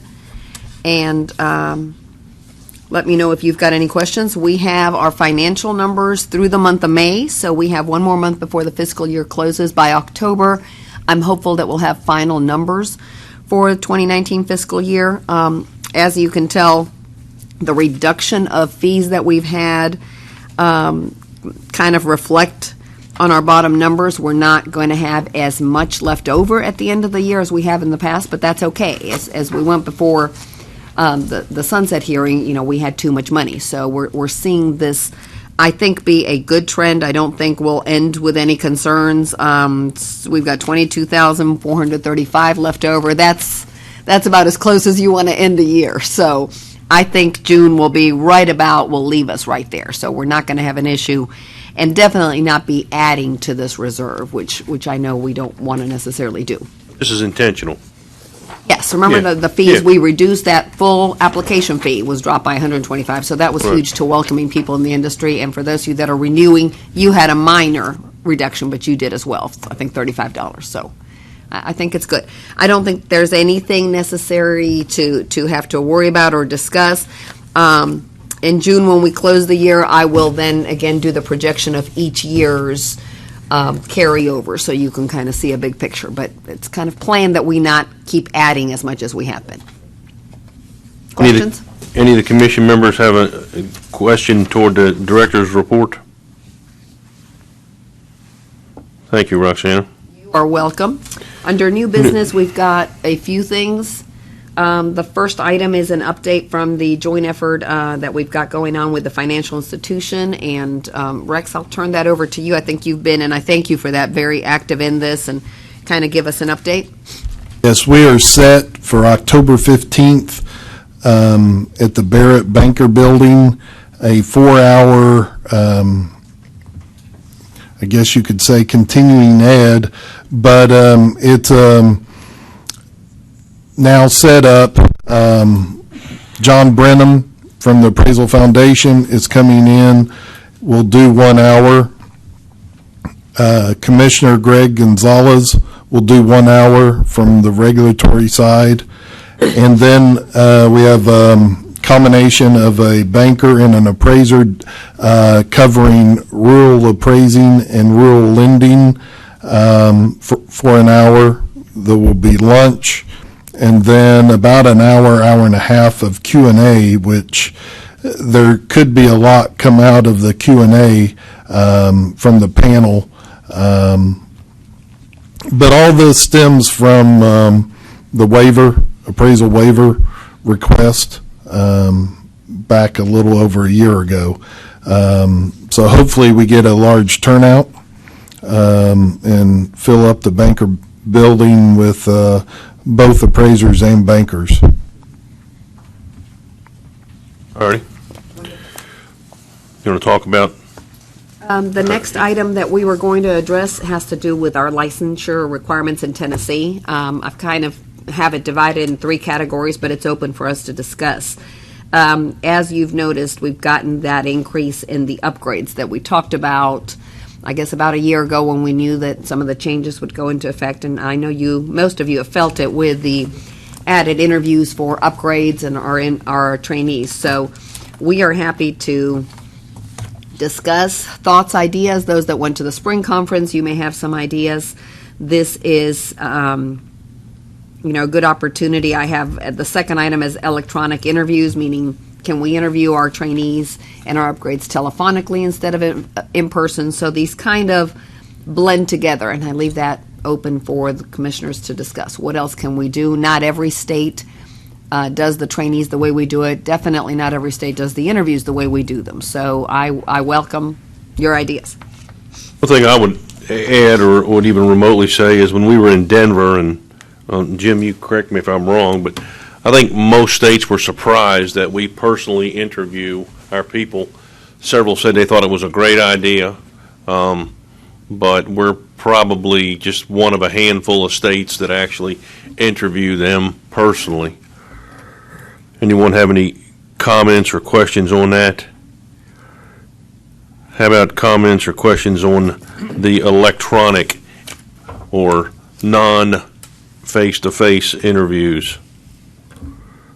I would like to just pose some of the issues or an issue or two that comes to me. A lot of the supervisors and trainees they begin to panic within 2 weeks of a commission meeting, and they haven't heard. They've turned in their log, but they haven't heard from the state, and they begin to panic as to whether they're going to be approved by the next commission meeting or not. And I don't know how to. They call me, and I say, "Look, I don't have anything to do with it. Please call the state." But they're having trouble getting through, so I don't know if there's some way that they can better get through. Do we need to have a cutoff, say 2 weeks prior to a commission meeting? If you don't have your stuff in within 2 weeks before the meeting, don't expect to be put on the next meeting docket. I don't know if that's something we could discuss, but I think I don't know how late they are in getting that information to you. I'm sure some of them are at the last minute. But if I could interject, I think some of that is really communicating to them. And any meetings you all are at, please, I welcome you sharing that information. The meetings are the formality of us saying, yes, the full commission agrees to your license. But the commission has agreed that when one individual, and that would be the industry representatives, have done the interview, looked at the logs, reviewed everything, and you've already approved them, and the vast majority of you are doing that way outside the meeting. So we can license them right then. So really? I didn't know that. So we need to educate people because we keep talking about that. You need to educate me. I didn't know that. Right. So let's say, Jim, that you interview someone next Monday. We don't have a meeting again until October. As soon as you email Will in this case and say, Will, I agree, this person's perfect, I approve them. Will sends them to test if they haven't, but in some cases they can test first. We had many meetings ago said, you can test if you've met the requirements to test, and then depending on the individual, some prefer getting the test over with, others want to wait, and so then that too is at their discretion. We're not holding one back from the other. So once you give the go-ahead and they've passed the test and both these pieces line up, we license them because the commission said we would never contradict our colleague, and on the record we approve it, but the license has gone out the door. Is there a timeline cutoff?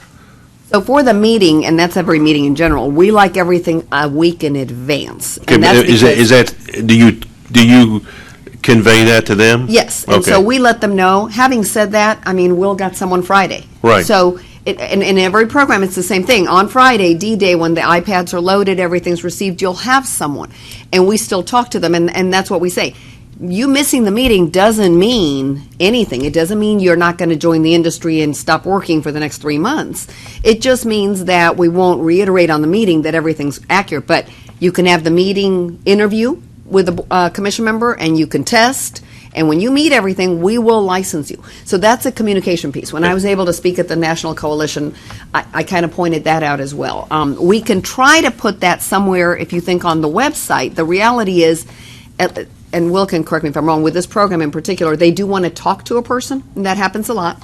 So putting it on the website front and center may not help because they're getting the wrong information from the supervisors. So I think as we educate supervisors to know we are really being as welcoming as we can to our new licensees and our upgrade individuals. We let you test first if you meet the credentials to test. We let you do the interview if you've got your log and your reports. When the two combine and a commission member has approved you, we go ahead and license you, whether it's an upgrade to a CG or your first license. We can get you out the door. We simply on the record reiterate all of it, but we can get it moving very fast. Okay, good. Thank you. Absolutely, absolutely. All right, how about other options to interview?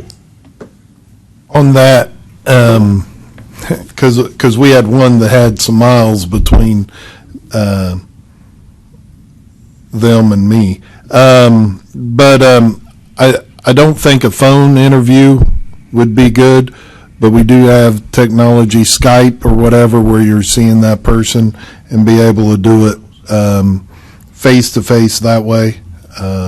So that may be something that we look to do. I don't think for that interview, I mean, this is, again, we're kind of going over and above what many other states, as Chairman Thomas has brought up, what they're doing for the interview. So if you are able to do the phone interview and comfortable with it, I don't think per rule we would have a problem because you need to make sure you're talking to that person, but you've got all the records emailed to you electronically. Skype is a great, WhatsApp, FaceTime, I mean, we can go on and on. There's WebEx free systems that you could do.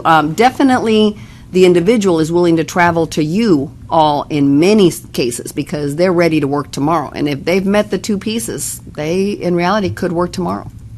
All right.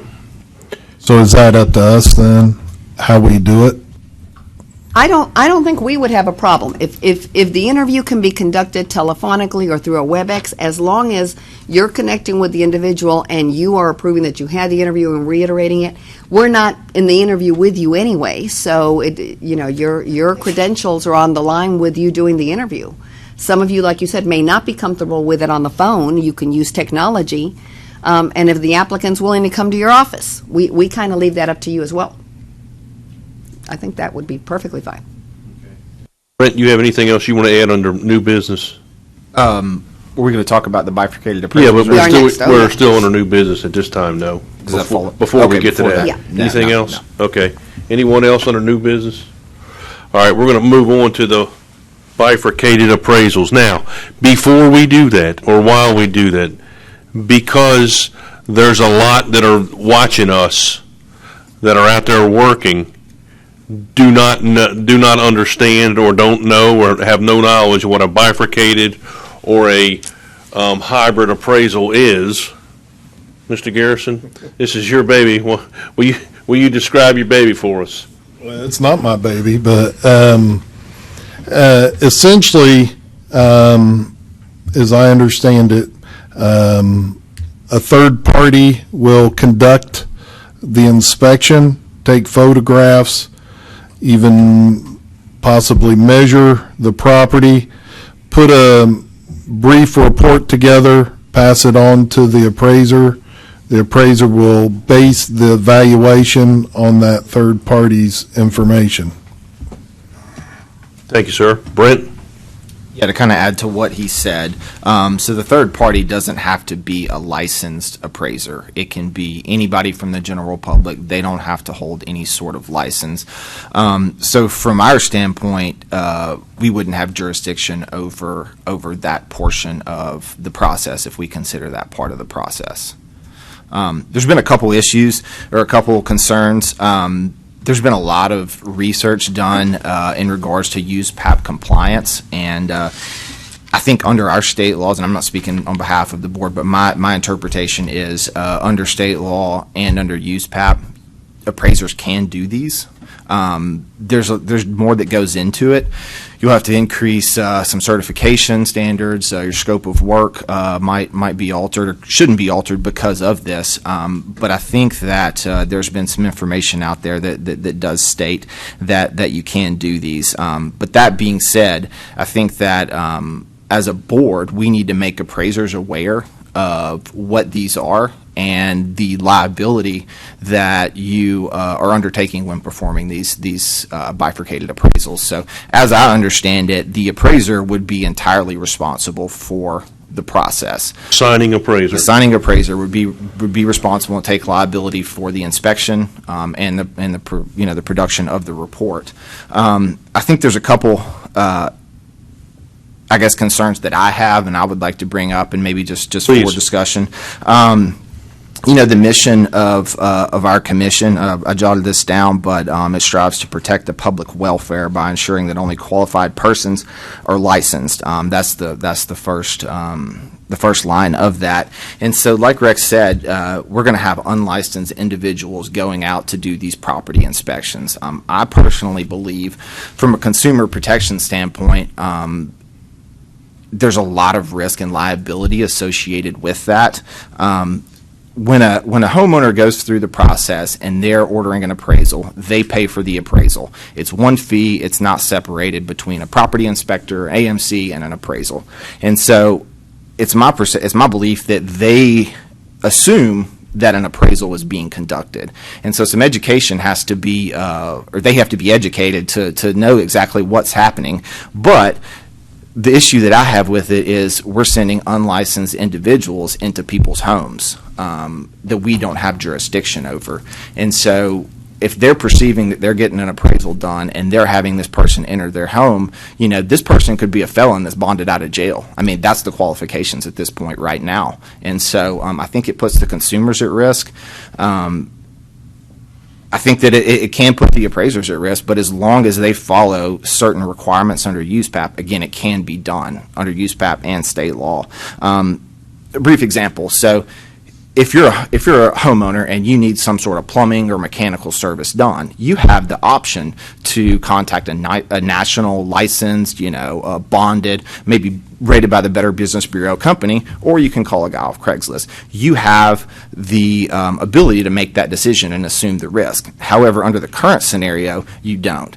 This person is being ordered for you, and they're coming into your house. And I think that's where some liability lies. And I think, personally, I would like to see this person still hold some sort of an appraisal license, whether that's a trainee, a state licensed appraiser, certified general or certified residential license. This provides us the jurisdiction over that person, and it would, again, we would be able to not control that portion of the process, but have a say if something was to go wrong in that portion of the process. But I do think as a board, we need to either put out some FAQs about the bifurcated appraisals and explain to the appraisers in the state of Tennessee what exactly this product is and the liability or the risk that's associated with it.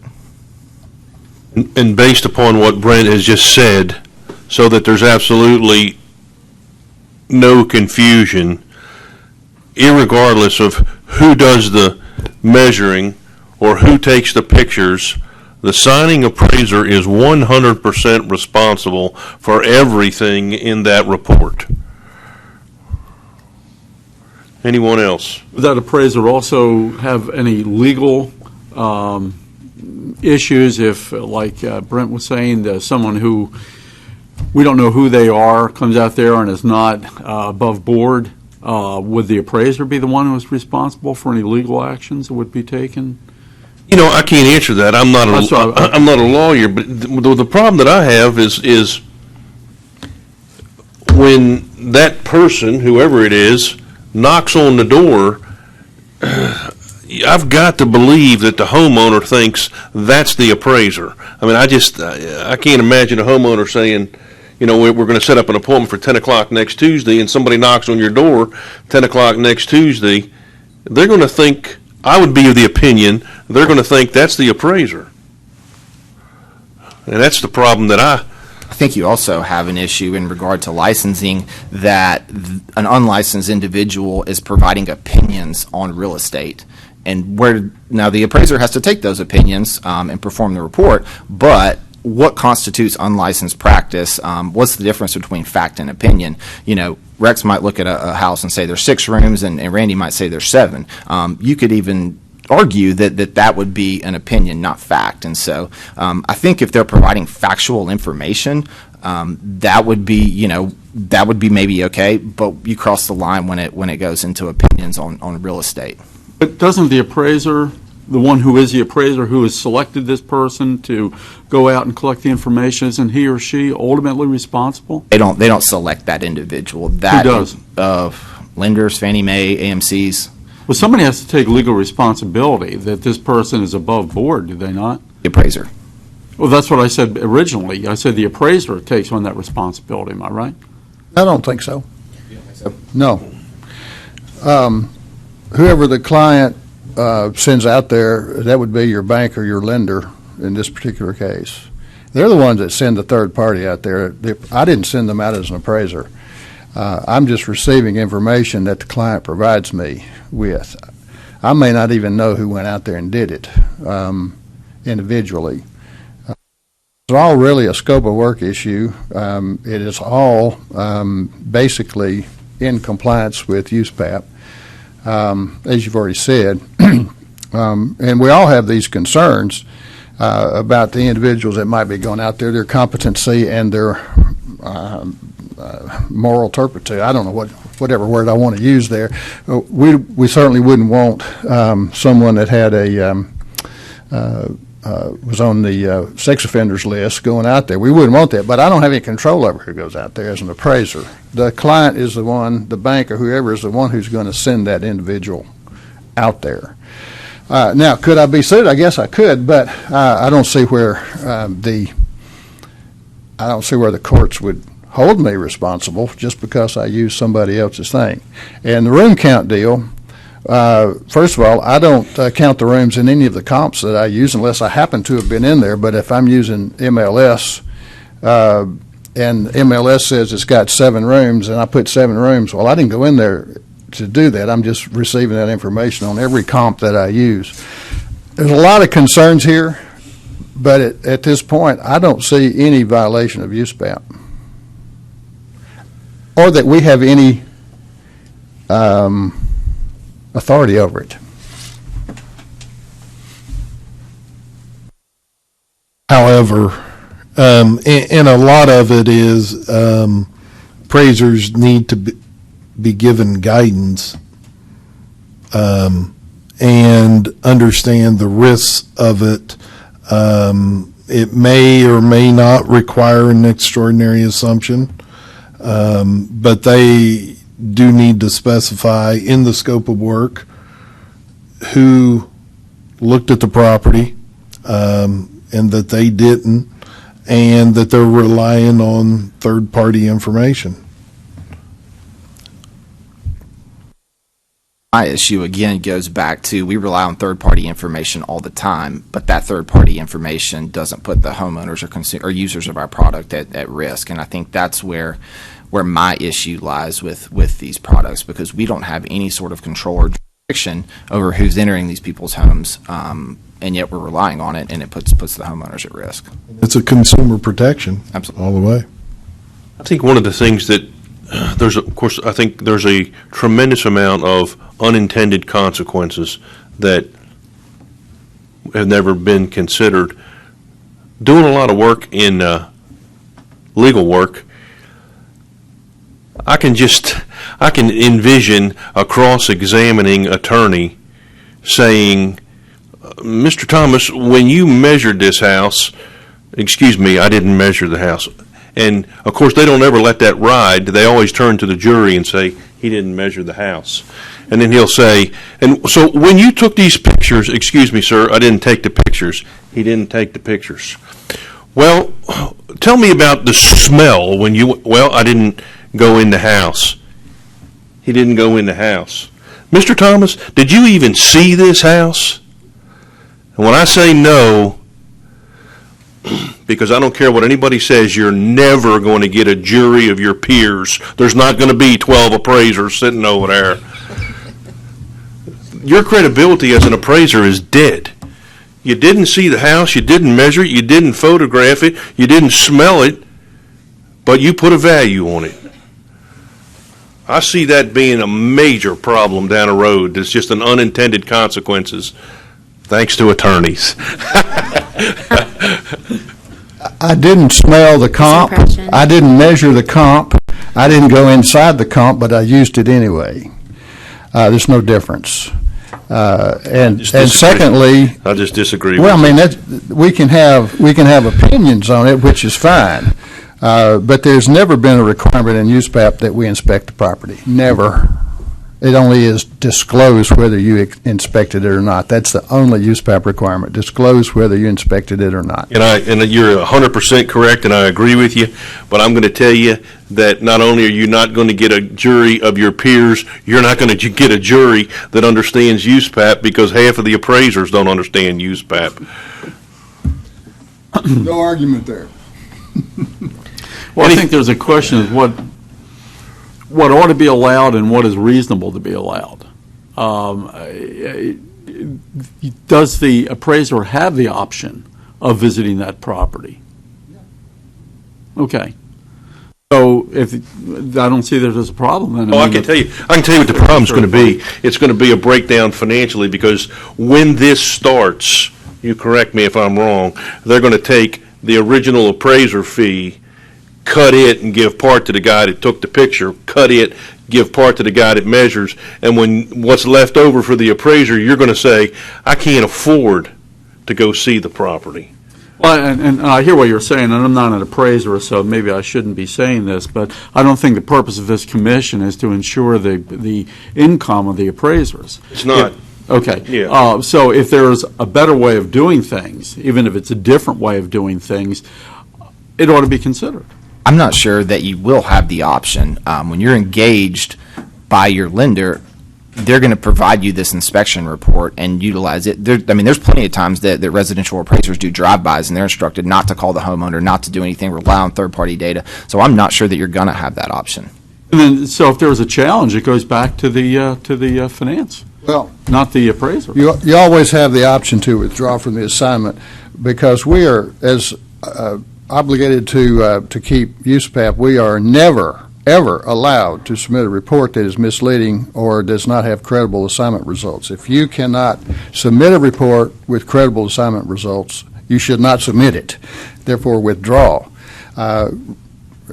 Discuss with the client, hey, I cannot provide you with with a credible assignment unless I inspect. And so therefore, if I inspect, my fee just goes up. They have the option to not hire you and get somebody else. And you always have the option to withdraw.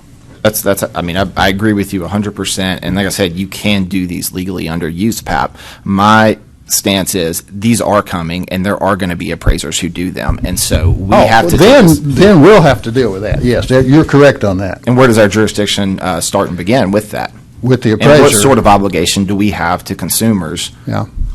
But what I understood you to say is your concern was the safety of the homeowner. Consumer protection. Yeah, this person coming into the house. Right. Okay? And I would think that the legal obligation goes back to whoever hired that person to go in there. Am I right? Yeah. Absolutely not. So, I mean, if you're concerned about, they send out some person that they picked off the street or whatever, okay, but they're going to be the one that's testifying before the court with the jury of their peers, so to speak, why did you hire this person, et cetera, et cetera. So I don't think the appraiser is going to be in trouble for this.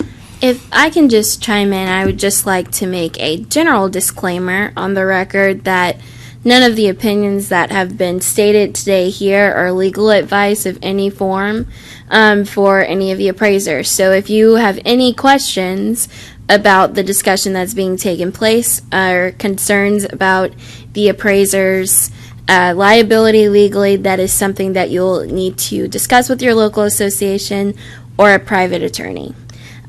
We just got into some interesting territory, so I just want to make sure that people aren't taking everything that is said for face value, since this is just a general discussion.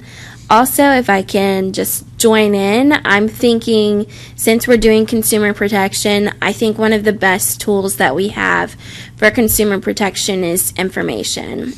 And I think beforehand, it was mentioned maybe doing frequently asked questions. So if we could do something like that, we could do some frequently asked questions that you as individual commissioners could come up with, could send them to us. We will look over them, and then we could post them on the website. We can provide other outlets of information so people can find information on bifurcated appraisals as well.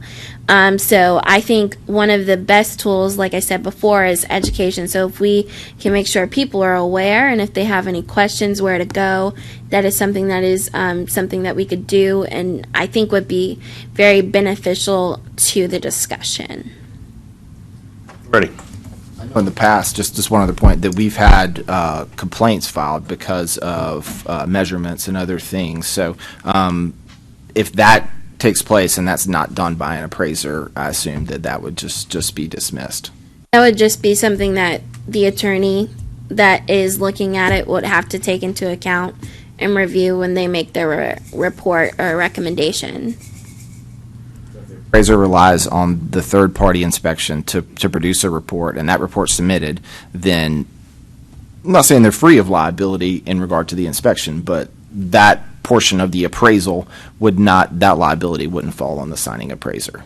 It would really be on a case-by-case basis, because sometimes we have issues with measurements, issues with other different forms, and so if it comes to a point where someone is making a complaint about an appraisal, which I'm assuming this will happen, we would send it out to an expert reviewer, and then we would look at that, and we would weigh a lot of different circumstances. We don't make our recommendations based off of one specific portion. We would look at everything on the whole, previous disciplinary history, all of those kind of things. It would be a holistic case-by-case basis.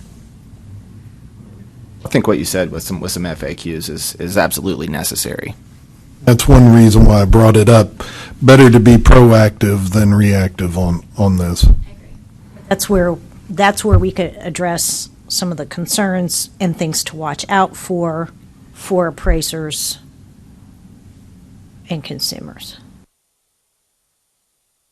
And we've got them out there. We haven't added anything that I'm aware of since about 2015.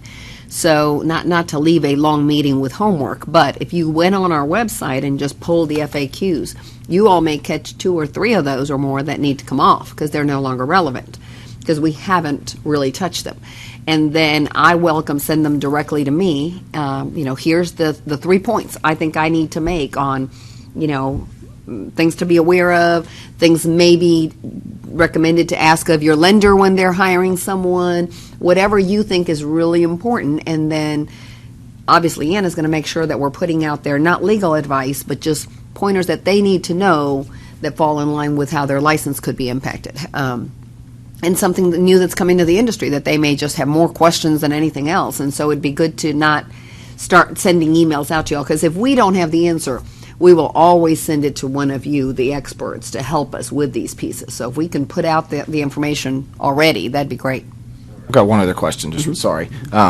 So where, under the licensing requirements and formulating opinions on real estate, where does a license being required start and stop? So if you have property inspectors who are providing opinions on the condition and quality of the real estate, we don't have jurisdiction over that person, correct? Because they don't hold a license, but they're formulating opinions on the real estate, the collateral. So I guess where the question is more of what is licensed activity and what is unlicensed activity. So whenever we get this kind of question, generally I tell an individual that the definition, what falls into licensed activity would be our definition of appraisal and what is our definition of an appraisal assignment. And so if the actions that they're doing fall within either of those definitions, then most likely that individual is going to be licensed, need to be licensed with them. Yeah, with us. What is, I can read you the definition, sure. This is for 6239-102-3. An appraisal means the act or process of developing an opinion of value of identified real estate. That opinion of value may be numerically expressed either as a specific amount, as a range of numbers, or as a relationship to a previous value, opinion, or other numerical benchmark. 4 is an appraisal assignment. That means an engagement for which an appraiser is employed or retained to act or would be perceived by third parties or public as acting as a disinterested third party and rendering an unbiased analysis, opinion, or conclusion relating to the nature, quality, value, or utility of specific interests in or aspects of identified real estate. So it comes down to opinions on value. I'm asking by your question, are you concerned about whether or not a third-party inspector's opinion of value, not necessarily the fact, Exactly. is the concern of whether or not that falls into Right. our purview? And it doesn't, based on what Anna has said, it doesn't sound like their opinion of condition does not fall under licensure. Anyone else? About that topic or another? You got something else? Well, the other, what I sent an email with the bifurcated was about the review appraiser, and that sort of has been hanging for some time. Sarah Matthews, our prior attorney, we had an email correspondence on if, does state law require you to be licensed to do an appraisal review?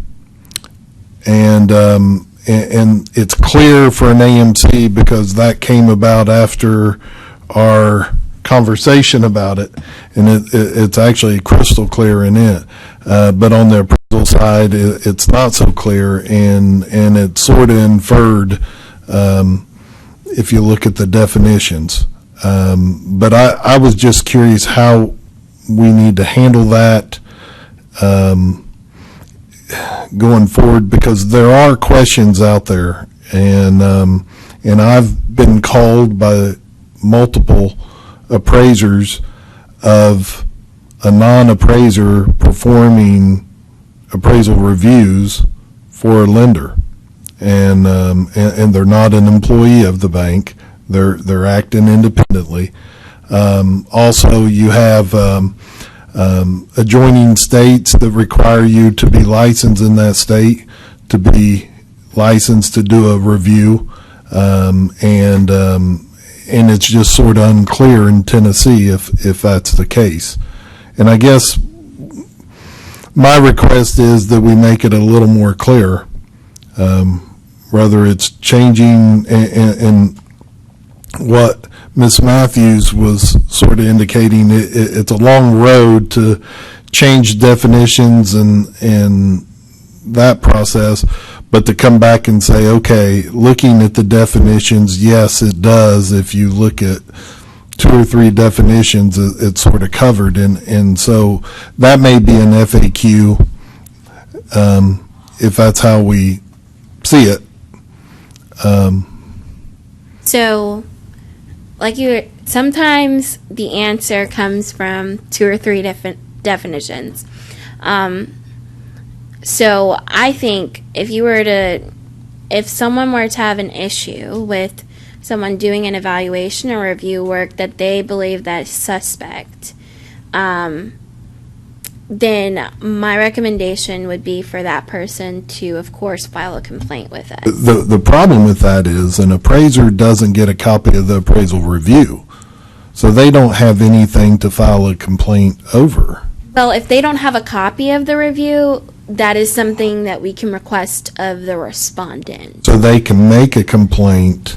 So you can just, sometimes we have people that file complaints without all of the information. Sometimes we have individuals that provide a copy of the appraisal report. Sometimes they don't. And when they don't, we have to request the work file of the appraiser in that instant. So if they were to file a complaint based upon verified information that they believe that this individual has done an evaluation or review work that they believe is unlicensed activity, then we would process that as normal. And in that, our process would be we would ask that reviewer if they would give us that information. Now, it's completely up to them whether they give it to us or if they don't. It's in their best interest, of course, to provide us with the information so we can make a determination. But even if you don't have all of the tools in hand, it's okay. It just makes our work a little bit more difficult. Ideally, of course, we would like everything right there in that complaint, but every complaint is sent out response to the respondent. So that's the respondent's opportunity to provide a rebuttal and to reply with the accompanying documentation.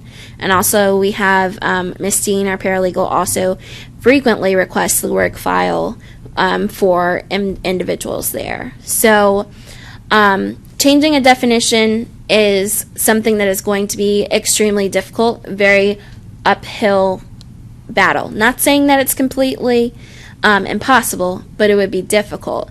I think we want to look at what we have so far in our rules and statutes to see if there is an answer there. Even if it's not implicit, like we said, we can always provide clarifying information that is there.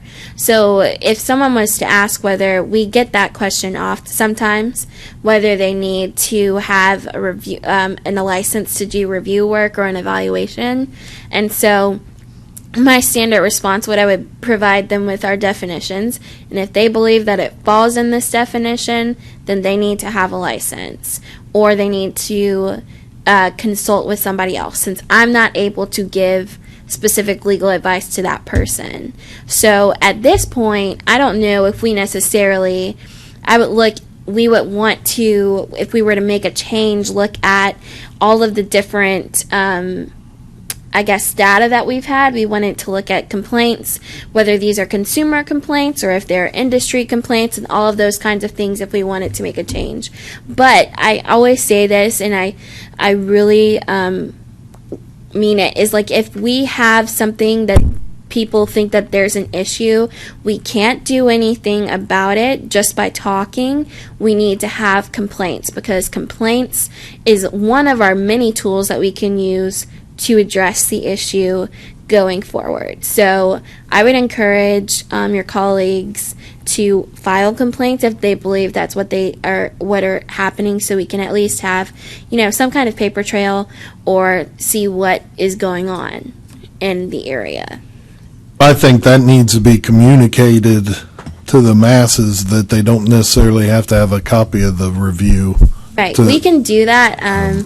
We communicate it. I would be a bit skeptical in sending out a huge blast about not having it. So that's maybe something we could provide on an FAQ or something in the on the website, because if we get a whole bunch of complaints of people saying, well, Joe Smith did this evaluation or this review and we don't have it, but I know he did it, we're going to have a lot of backlog. But I mean, that's something that we also want to address.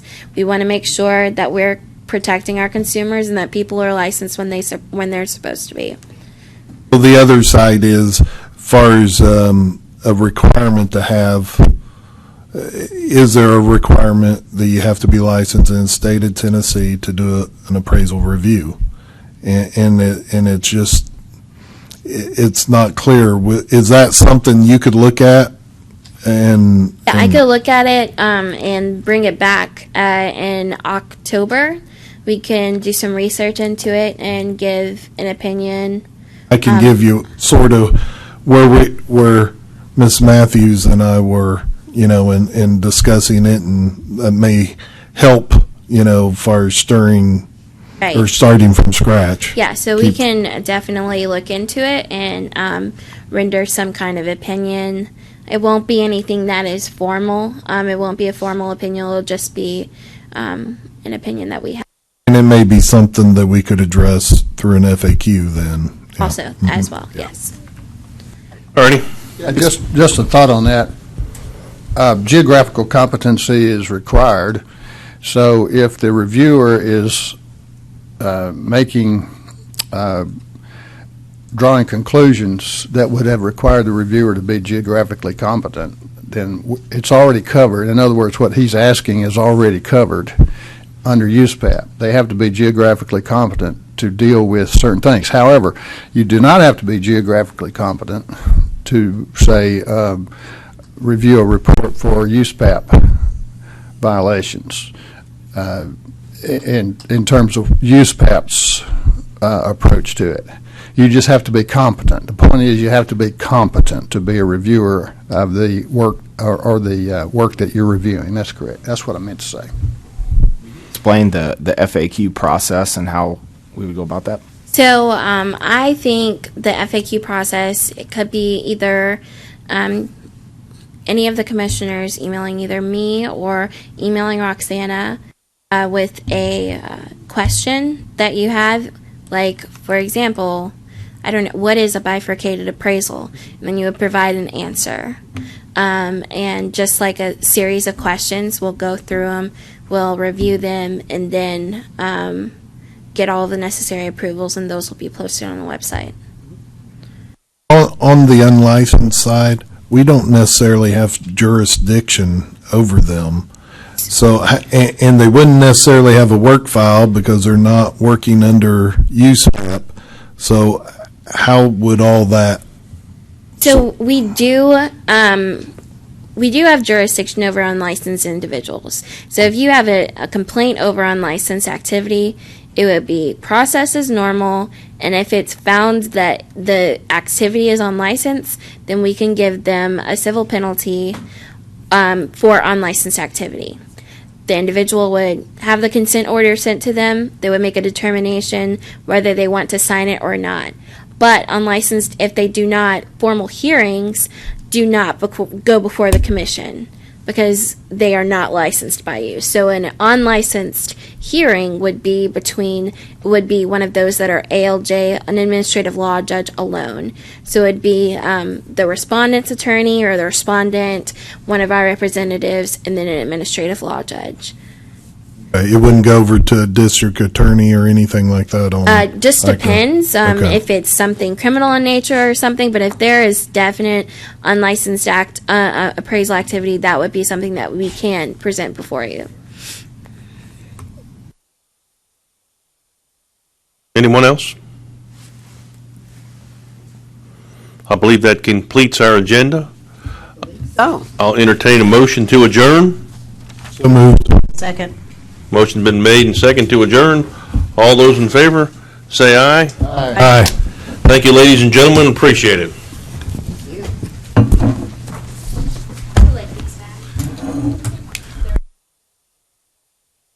Those back?